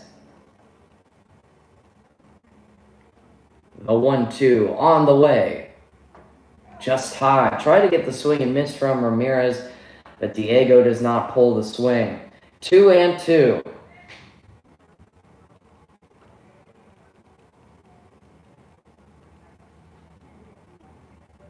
Montez, his 22nd pitch before recording it out. He got him. He is automatically out with first base occupied and less than 2 outs, but he's going to run down there anyway. Ramirez out on strikes by Montez as he got him fishing for the slider.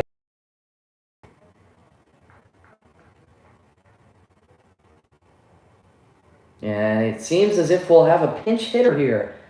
JT Fenton is going to come in and hit for the former catcher Moreno. Taking outside is Fenton, ball 1.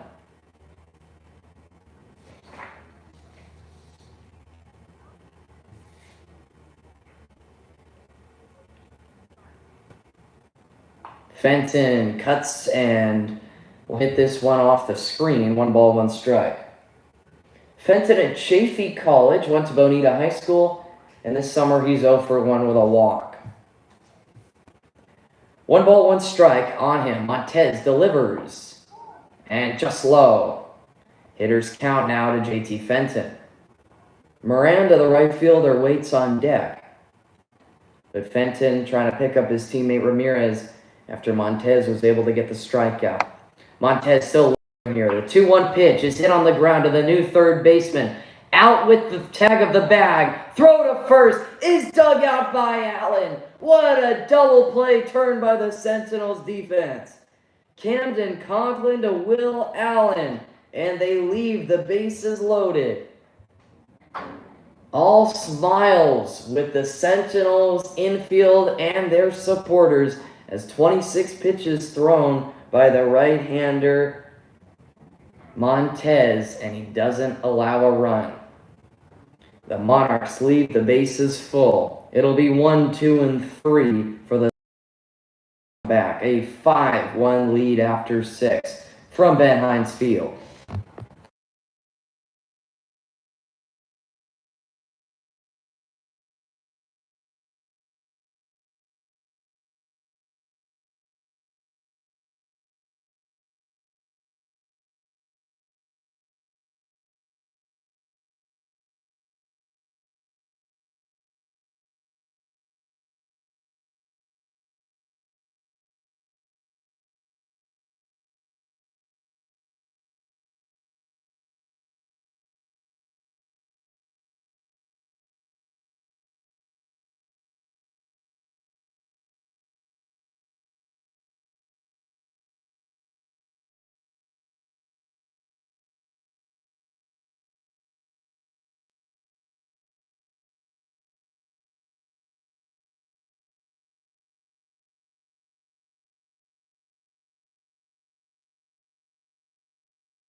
We start the 7th frame after the Sentinels miraculously worked out of a bases-loaded jam, as Caden Montez got a strikeout and a double play, and bases loaded, nobody out, no problem for the Sentinels. First pitch to the new hitter for the Sentinels, coming in as a substitution. And getting a base hit here is Bo Stubbs. He's got his first hit of summer.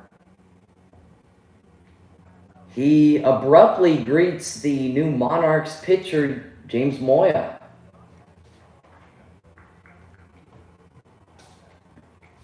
Moya threw his first pitch, and Stubbs was able to line it into right field. And here is Carson Panarisi now. First pitch to Panarisi, called strike. Panarisi is 1 for 2 on the day, as he recently hit a sacrifice fly, but sac flies are not counted officially in the scorebook as going over, so I guess the at-bats that have counted are a fly out and a double. Runner goes, and a perfect throw from the catcher Garcia to get Bo Stubbs. That base hit nullified, as throwing him out is Garcia from behind the dish. 1 ball and 1 strike. Firing and getting the swinging strike is Moya. 1 and 2. Bases empty, 1 down here in the top of the 7th after a great throw from Garcia. Will wait and take a pitch in the dirt that had him lunging, but he knows better than to swing at that. He definitely wanted it, but a good decision not to go around. 2 balls and 2 strikes. Moya delivers. Fastball sent to the catcher Garcia, who in foul territory will dodge his own mask and record the second out. He threw the mask, but he kind of underhanded it while he was looking for the baseball.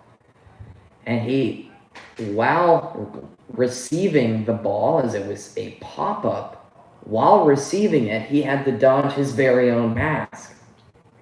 2 out, bases empty for Fregoso. Patrick is 0 for 2, most recently walked, but he's flown out to center field twice. He sees a ball outside from Moya, and it's 1-0. Rideshine waits on deck for the Sentinels. 1-0 pitch just outside, 2-0.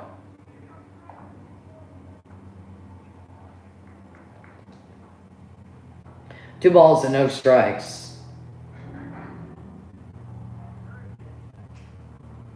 Fregoso takes 1 at the knees, and it's called a strike by the home plate umpire.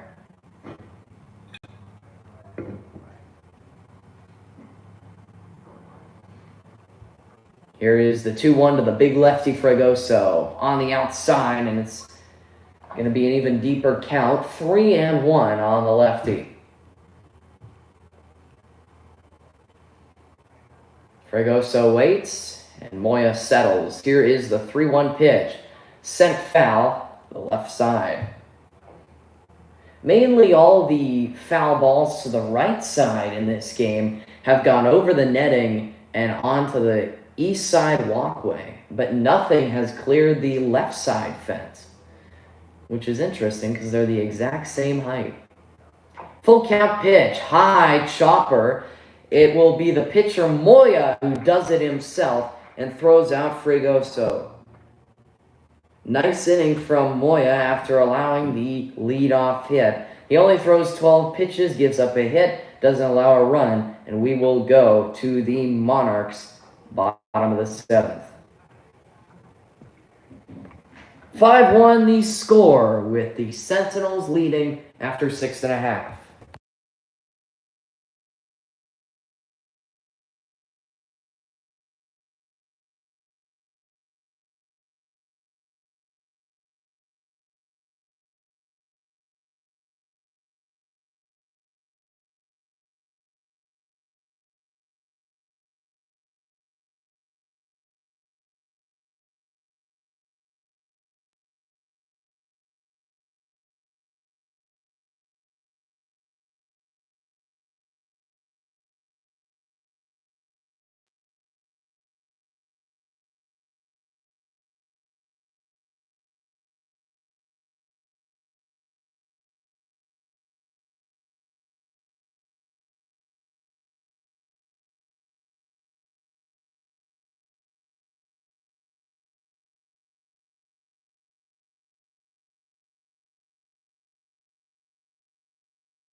We head to the bottom of the 7th here at Ben Hines Field.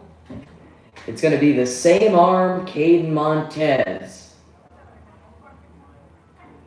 The Sentinels right-hander got out of a bases-loaded jam. And he gets an early strike on Roman Miranda here. Miranda is 1 for 2.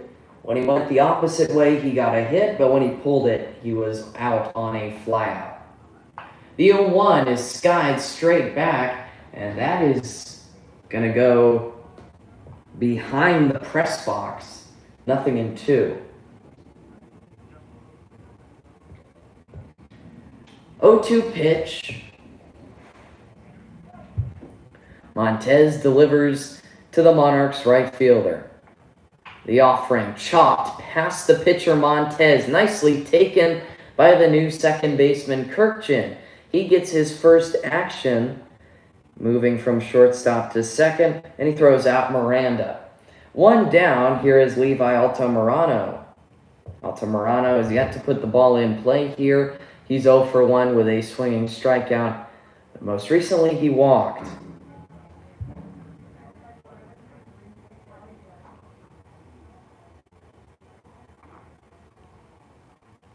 One out, base is empty. Montez, his first offering, going to be a bit too high, 1-0.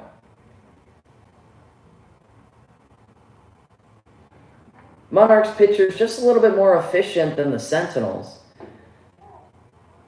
But the Sentinels have had the pitchers that haven't allowed runs. 2-0. Gets him with a deceptive delivery.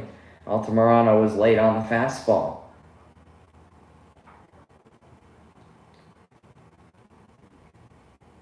Three unearned runs that the Sentinels have scored today. That one's going to be fouled off, 2-2.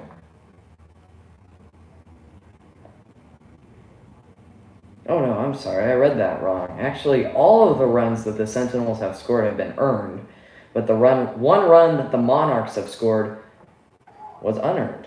3-2 on Altamirano.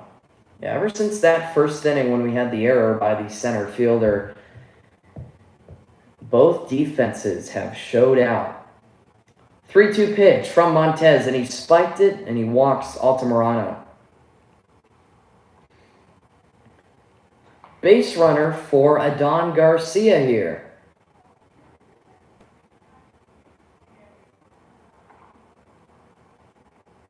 Garcia is 0 for 2 with a swinging strikeout and a flyout to left field.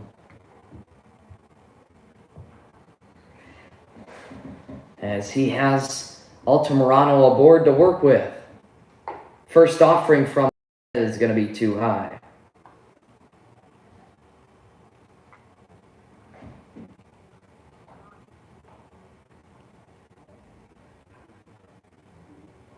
Set, deep breath, and delivery. And he got him definitely lunging or expecting something different. Garcia was fooled, 1-1.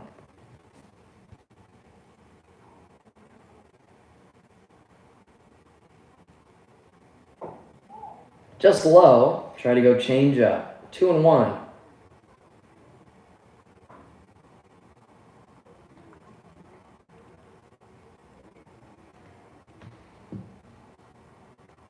Two balls and a strike, set by Montez. He delivers, cut and miss.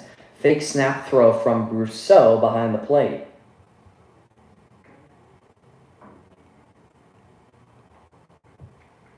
Two balls and two strikes.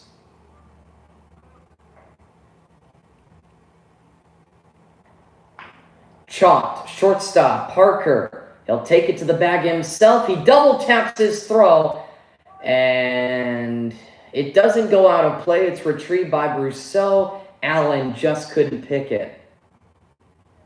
Parker took his time at shortstop, and they could have had the double play ball with a clean throw.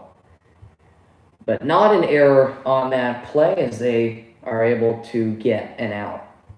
Montez now works to Aiden Barcelo, who's 0 for 2. 0 for 2 on the day is Barcelo. with 2 flyouts, 1 to center and 1 to short. He takes a strike from Montez, 0-1. Set from Caden, and he delivers. Inside pitch, and it got him. It hit Barcelo, maybe on his shoelaces. But moving to second is Garcia, and Barcelo will take his spot at first base. 2 aboard, 2 down for Giovanni Ochoa, who is looking for his first hit with 2 groundouts and a flyout.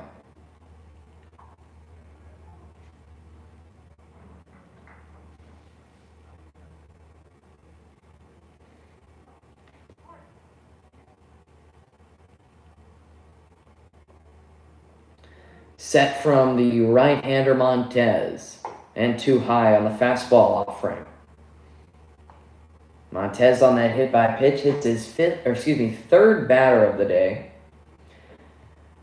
But the Monarchs, I don't think they've registered a hit since the 2nd inning.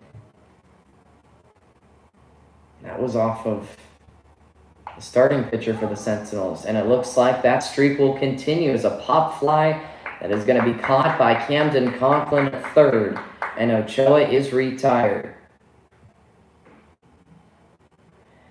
So that will bring us to the end of 7 from Ben Hines Field. No runs, no hits, no errors, and the Monarchs leave 2. 18 pitches thrown by Montez. Werdsheim, Allen, and Manuel coming up for the Sentinels as we go to the 8th inning. Sentinels ahead in a 5-1 score.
So moving from the hot corner to the pitcher's mound is the right-handed strike thrower Matt McClyman. He will face the meat of the Sentinels order, starting with Grant Werdsheim, the cleanup hitter, who is 0 for 3 with 2 groundouts and a pop-out. So taking third for McClyman is going to be JT Fenton. He came in as an extra hitter substitution, but he is now at the hot corner. 1-0 pitch, slung too low, 2 balls and no strikes. McClyman an inning this summer where he didn't allow a hit, a run, a walk, and he struck out 2. 3 balls and no strikes to Werdsheim.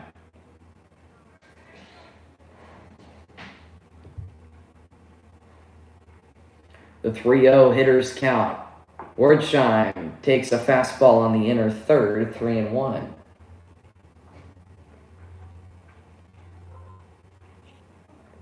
Three balls and a strike. Lining and firing is McClyman. And this one, chopped. It is going to be fair for Fenton, but he's got no play. Beating it out is Wertheim on the infield single. And Grant has his first hit of the day. There was nothing that Fenton could have done with that baseball to try and get the cleanup man.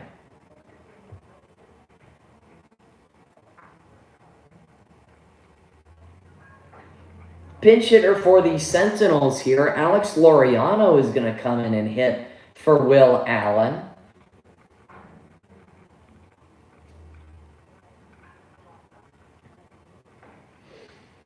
Laureano enters as a offensive substitute.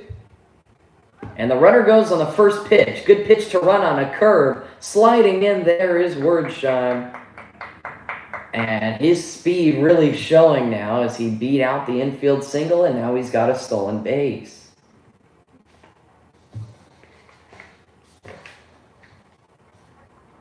Alex Laureano,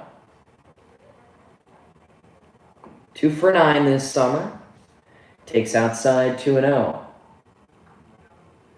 Laureano, a communication major at Biola, also went to Glendale Community College, but he takes a strike on the inside.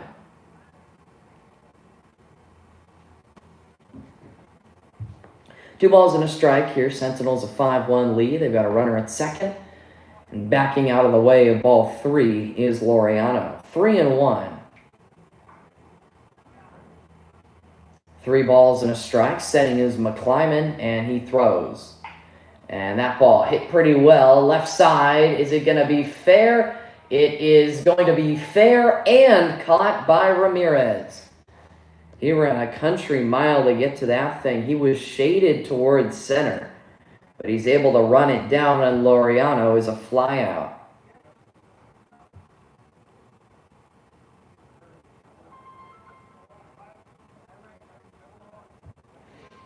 Here is Silas Brousseau. He came in as a defensive substitute and is now going to hit. And he takes a strike, back pick attempt by Garcia, the Monarchs catcher, strike 1 on Brousseau.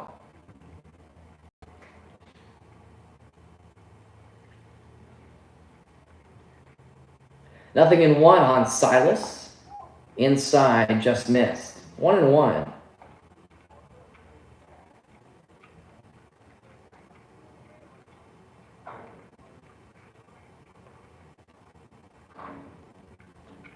The 1-1 cut on and missed from Brousseau. 1-2.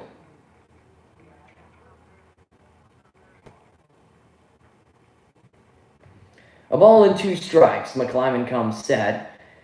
And pitchers count, and he got Brousseau. Down on strikes goes the catcher for the Sentinels.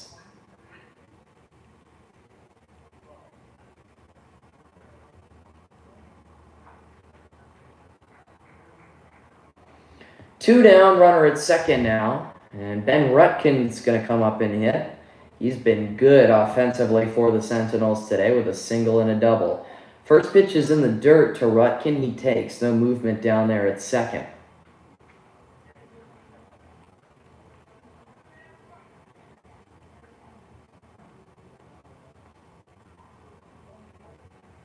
A ball and no strikes. Setting is McClyman. And throwing high and outside. 2-0.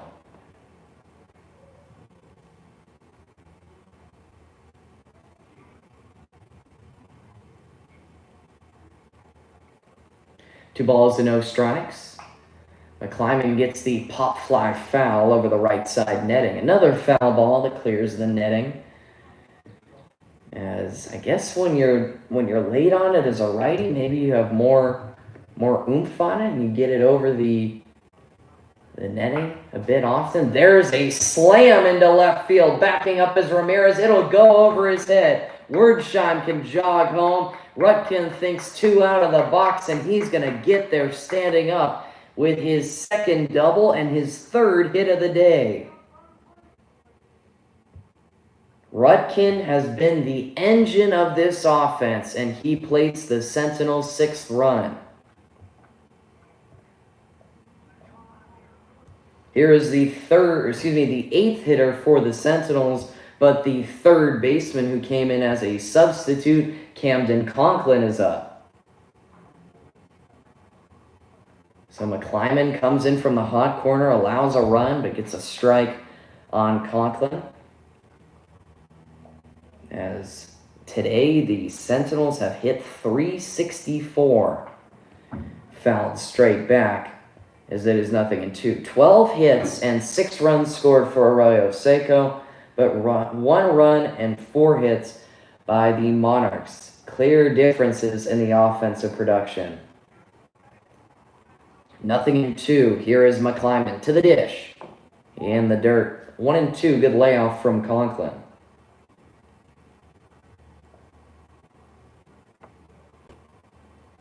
A ball and 2 strikes. McClyman, quick set, and to the plate, and Conklin's able to foul and get a piece of that baseball.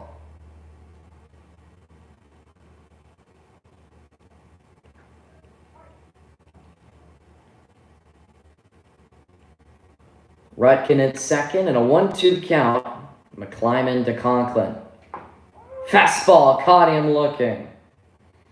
Down goes Conklin on strikes, but the Sentinels will add on 1 more on that Ben Rutkin double.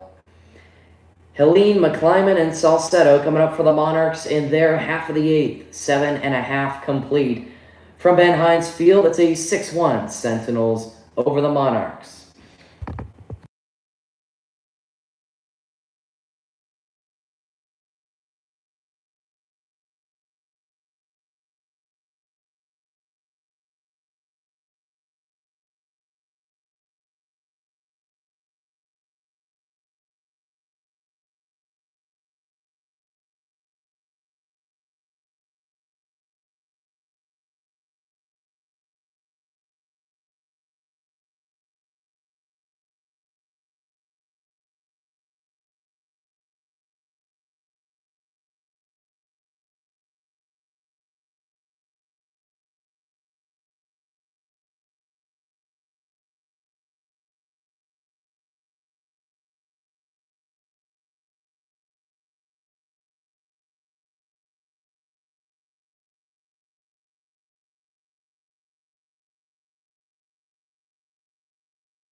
New pitcher here in the 8th for the Sentinels is Gavin Alfaro.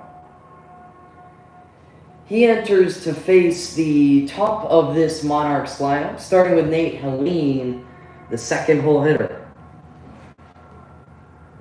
Helene is 1 for 2 with a single and a strikeout looking. Last time up, he was struck by a pitch. Ball 1.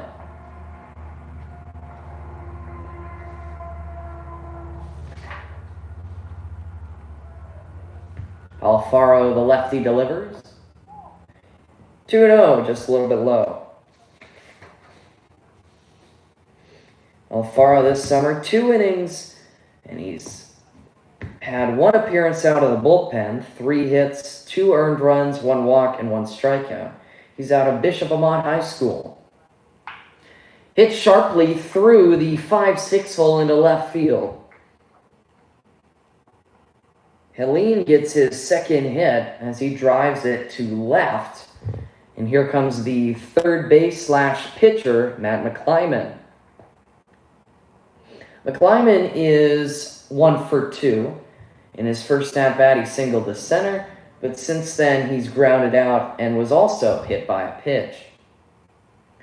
Alfaro with a runner at first, and his team up by 5. He comes set, and good move to first, but it's by the first baseman, and this is going to roll to the wall. Still trying for 3 is the runner, Helene, and he's safe. He goes first to third, some aggressive base running. And the Monarchs now have a runner 90 feet away.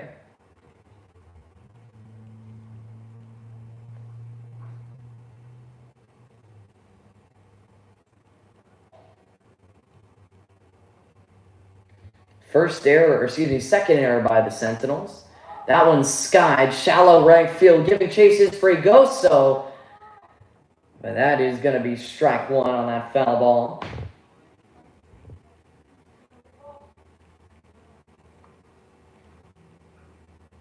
Ran a long way to get both of those baseballs. One on the errant throw from Alfaro, and then one on that foul ball. Alfaro now in a bit of a jam. He comes set and delivers to the plate. Line back up the middle. That's going to get through for a knock. McClyman drives in his second runner as Helene stomps on home plate for the second Monarchs run. 6-2. So with that error, that is another run given up by Sentinels pitching that is unearned. Joaquin Salcedo is up. He's walked twice, but also struck out looking. Fregoso, a new entry to first base.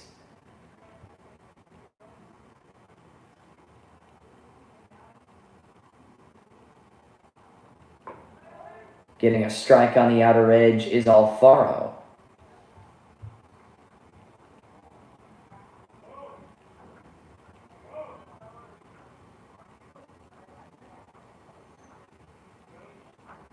Nothing in 1. Delivering, getting the ground ball is Alfaro. Here's the shortstop going to the bag, and that's the only out that the Sentinels are going to get. Parker steps on second to get McClyman.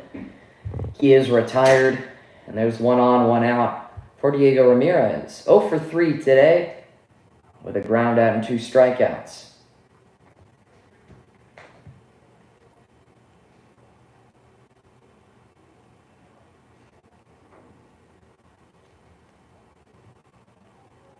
Alfaro's first pitch to Ramirez is fouled straight back. The left fielder looking for his first hit, facing the lefty. Nothing in 1 is the count. Small lead by Salcedo at first. Alfaro comes set. And to the plate he delivers. Nothing in 1, catches the corner, strike 2.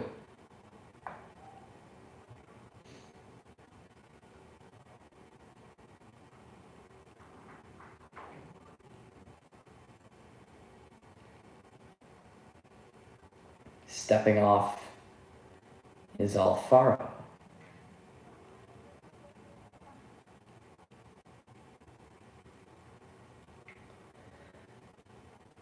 Here is Gavin's 0-2.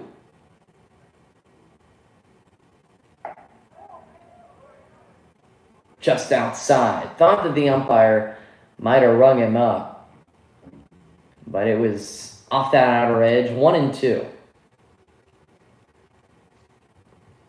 A ball and 2 strikes.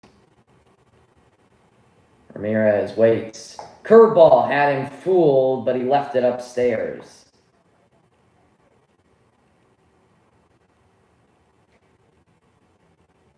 Definitely expecting something else there was Ramirez. He didn't pull the trigger, but it was just a little bit too high. 2-2. Alfaro still with 2 strikes, and Ramirez is going to foul that one off the netting. 2-2 still.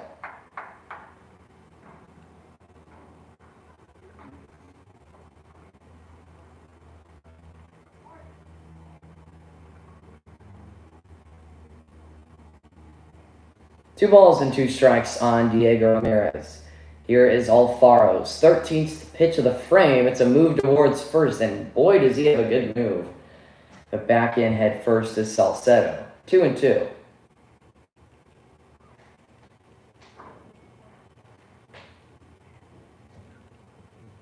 Two balls and 2 strikes. Alfaro to the dish. He gets the pop fly, but again, it's going to be over the netting for a foul ball.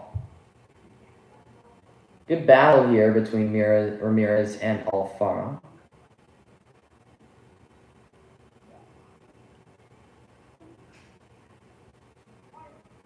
As we've recently crossed the 2-hour mark in this baseball game. 2-2. Alfaro comes set. To the plate. Curveball softly hit to second. Kirkchin fields, tosses to second for 1. Strong throw across from Logan Parker, and that is a 4-6-3 double play. That will bring us to the end of 8. And from Ben Hines Field, the Monarchs scrape 1 across and get 1 back. On 2 hits and 1 error, 14 pitches. Sentinels coming up as we have approached the 9th inning. 6-2 after 8.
Top of the 9th inning. Starting things off for the Sentinels is going to be the left-hander Logan Parker. Swings and fouls that one away. 1 ball, 1 strike.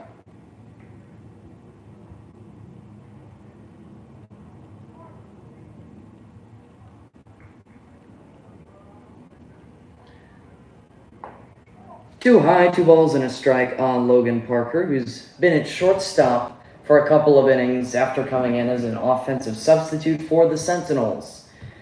McClymon's still out there on the hill for the Monarchs, and Parker flies this one to the first baseman, Salcedo. Went to the outfield, but then came back into the infield to make that catch.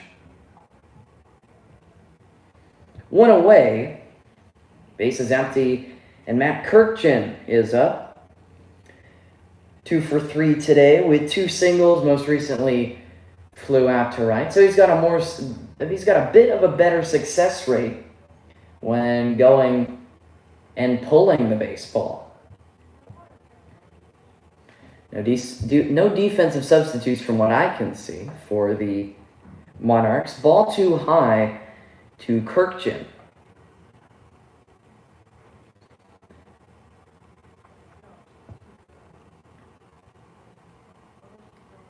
1-0 offering is going to be in the dirt, and Kirkchin lays off.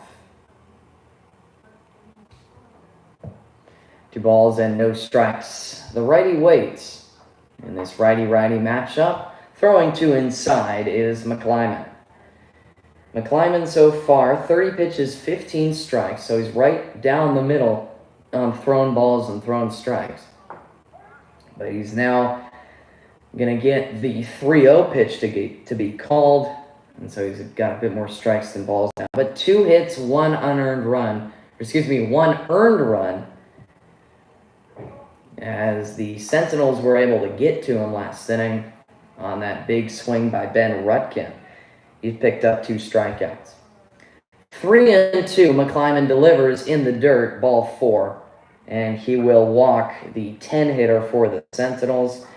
He issues his first free pass, 1 on, 1 out, and coming up to hit is Bo Stubbs. Stubbs, one of these Sentinels' offensive substitutions, but he has had a good day, as in his first at-bat, he drove a ball to center field for a single. First pitch high and tight, ball number 1 to the righty Stubbs.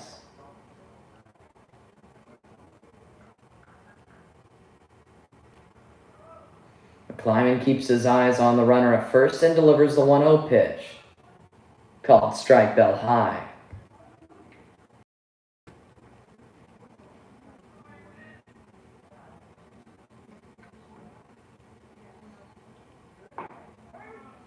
Got him on the outside edge. Had Stubbs looking at strike 2. The offering sent foul.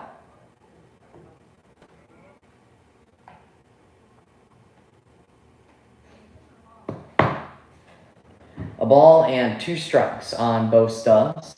Move over to first from McClyman, trying to keep Kirkchin as close as possible.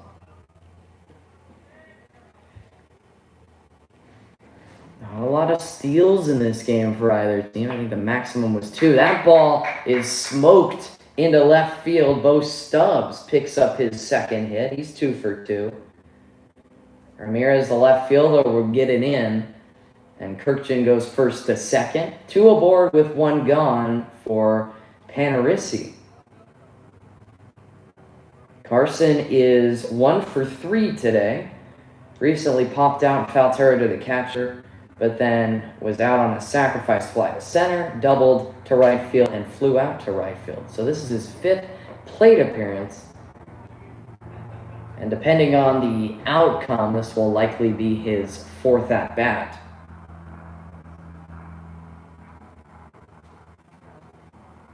A ball and no strikes. Cut on and miss, strike 2.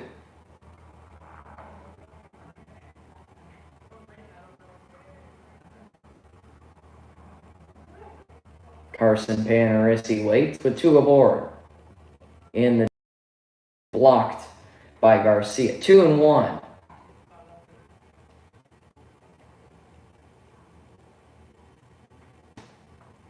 Two balls and 1 strike. McClyman steps back on the hill, comes set, and the righty in hitter's count allows a very, very harsh foul ball that looked good from where I was seated, but then I kind of realized that he wasn't running, so it wasn't going to be a fair ball. He really hooked that foul ball. Panarisi waits, the 2-2 pitch in the dirt, and the catcher can't find it because it hits off the catcher's leg pads and goes out to McClyman. But that'll go down as a wild pitch and allow Kirkchin and Stubbs to move up to their next respective bases. 3-2 on Panarisi. McClyman's 3-2 offering, and he left it in the dirt. Ball 4, and Panarisi will take first. Bases full, 1 down, and Patrick Fregoso coming up. Fregoso is 0 for 3 today with 2 flyouts and a ground out, but he's reached base on a walk. He originally started the game as an extra hitter, but then came in to play the field in the last inning, where he was at first. Sentinels 3-hitter, takes ball 1.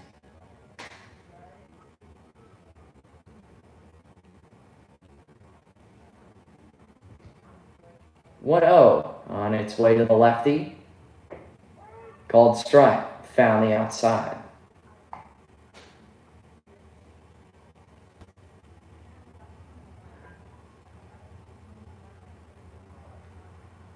That offering in the dirt. Nice block by the catcher Garcia. 2-1.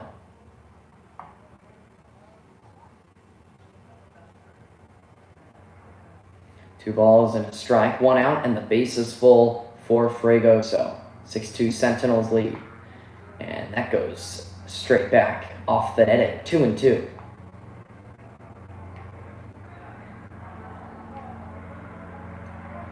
Lefty waits. McClyman holds his set. And with a 2-strike offering, he throws high trying to get Fragoso to swing. Now it's 3. Where to put Fragoso. So McClyman has to come in with a good offering. Just so happens it's also McClyman's 50th pitch of the afternoon. It is skied to semi-shallow center. Racing in is Ochoa. He's going to make the catch. And he fires a dart to the plate and will keep Kirkjian at third. Ochoa's defense continues to show out for these Monarchs. And with a fly ball to center field that could have been a sacrifice fly, if not for that strong throw from Ochoa, and Kirkjian remains at third.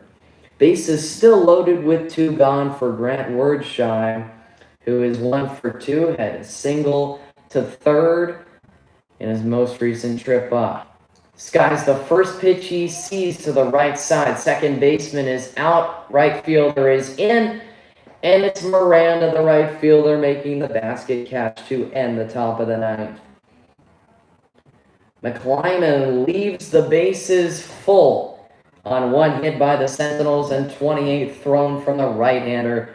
The top of the ninth is over. Fenton, Miranda, and Altamirano coming up to hit for the Monarchs when we come back as they play from behind. 4-run deficit and their last chances coming up.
We jump right back into the action as Gavin Alfaro will be called on to conclude this ball game.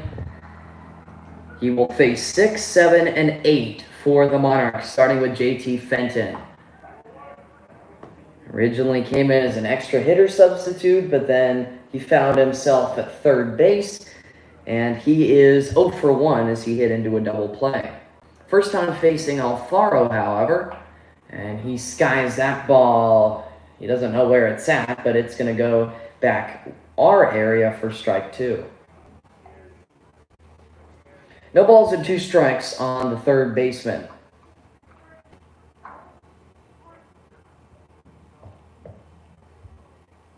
Setting is Alfaro. And delivering the 0-2 pitch. And on the hands, going to be another foul ball.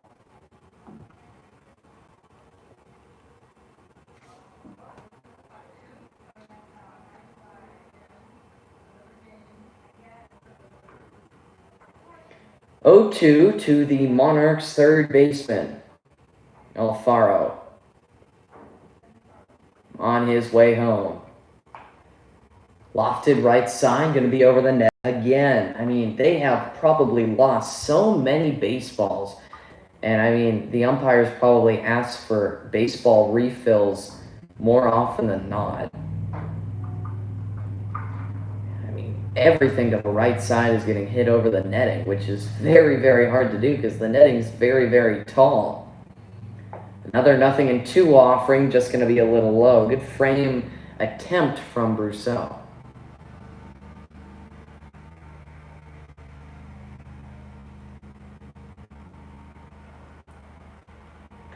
A ball and 2 strikes. Gavin Alfaro. Out of the stretch he deals. Just low. 2 balls and 2 strikes.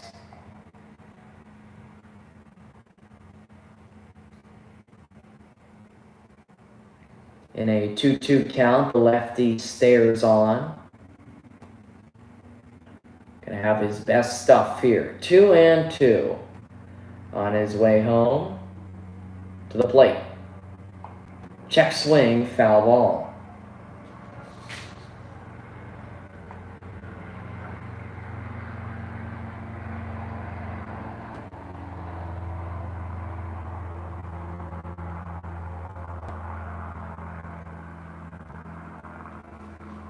Two balls and 2 strikes. Alfaro to the plate.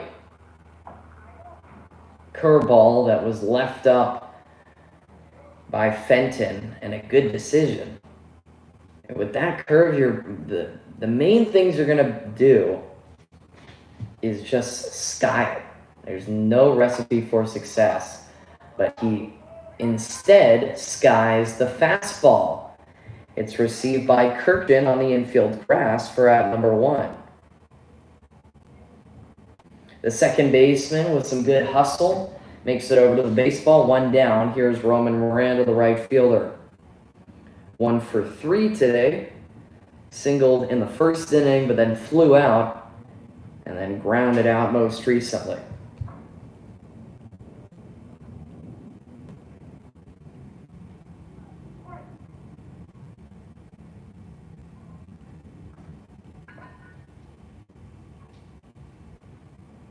First pitch from Alfaro is skied. Stubbs is backing up, and he camps under it for out number 2. The first pitch that Miranda saw, he flew it to center field, and there are 2 down. The Monarchs are down to their last out. Levi Altamirano is their last hope. 1 with 2 walks and a strikeout.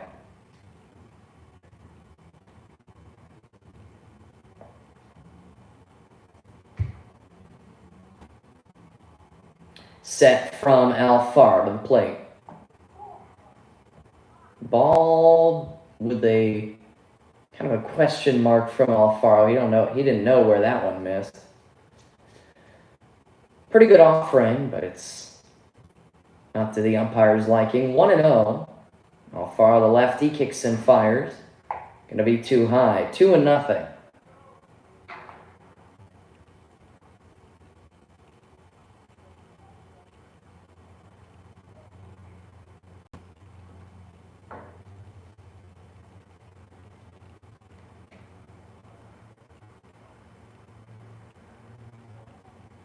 Two balls and no strikes. Bases empty with 2 gone. Altamirano takes one in the dirt. 3-0.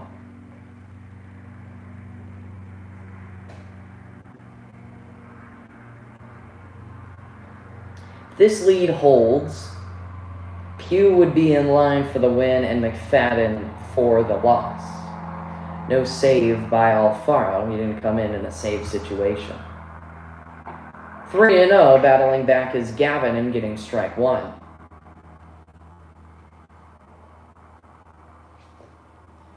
Gavin Alfaro to Levi Altamirano, with Adon Garcia waiting on deck. Here is the 3-1 pitch from the lefty. Cut on and miss, strike two. And he's battling back from behind 3-0. Now the Monarchs are down to their very last strike. See what Alfaro's got. Outfield is ready, same with the infield. They're ready to prep step on this 3-ball and 2-strike pitch. Alfaro missed outside, ball 4. Wanted it too badly that the fastball was just a little bit too lively. And there's a run for Altamirano for Adon Garcia. Garcia will get his 4th at-bat as he's yet to find himself with a hit. He struck out, flew out, and hit into a fielder's choice.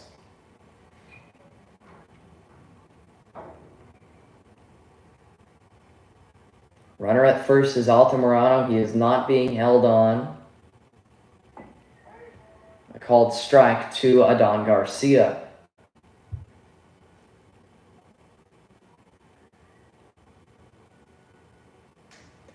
Nothing in 1 to the Monarchs' right-handed catcher.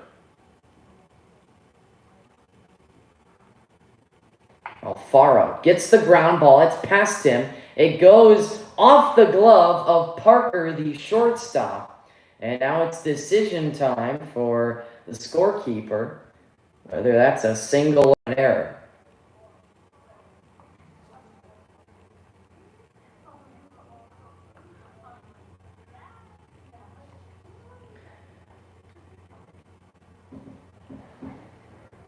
And the scorekeeper says single. Tough play by Garcia is the ruling, and there are 2 on with 2 out for Aiden Barcelo. It was a chopper up the middle, and Parker, even if he did get a good glove, it would have been a very tough play to have made, and so that's why it gets called a single. 2 out, 2 flyouts for Barcelo on his line. So far, he's 0 for 2. Most recently got hit by a pitch. Alfaro throws high, ball 2.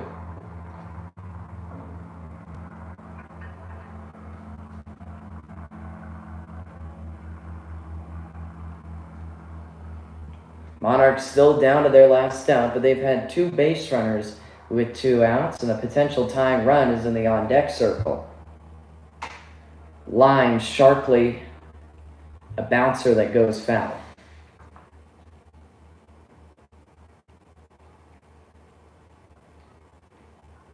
Two balls and 1 strike on Aiden Barcelo. Alfaro, the lefty, trying to wrap things up in his prolonged outing since getting 2 quick outs. He delivers and can't quite get the outside edge. Now it's 3 balls and 1 strike on Aiden Barcelo, and you do not want to load the bases for the man on deck, Giovanni Ochoa. 3 balls and 2 strikes. Alfaro comes set, settles, and to the plate he fires on the 3-1. This one sent off the wrist, foul. 3 balls and 2 strikes. A big pitch coming up from Gavin Alfaro. And Aiden Barcelo trying to keep this game alive. He has to be protective, but he also has to know his zone. The 3 ball and 2 strike pitch from Alfaro. He swung and missed. Alfaro gets Barcelo to put an end to this ball game. The Sentinels take home their 2nd win of the season. No runs, 1 hit, no errors on 24 pitches. And Gavin Alfaro able to wrap things up for the Sentinels as we play a full 9 here from Ben Hines Field. Josh Pugh gets the win for the Sentinels, and taking home the loss for the Monarchs is Justin McFadden. No save for Alfaro, and no blown saves, no holds, nothing of that sort on either side. But a good one from Ben Hines Field that had you wrapped it in until the very end. Monarchs tried to get the comeback effort going, but couldn't quite make it happen. Couple innings with multiple runs scored by the Sentinels. The Monarchs played great defense, but the Sentinels offense was really the bright spot today. 6 runs on 13 hits. Monarchs left a couple of guys, had a lot of guys that were left on base throughout the course of this ball game.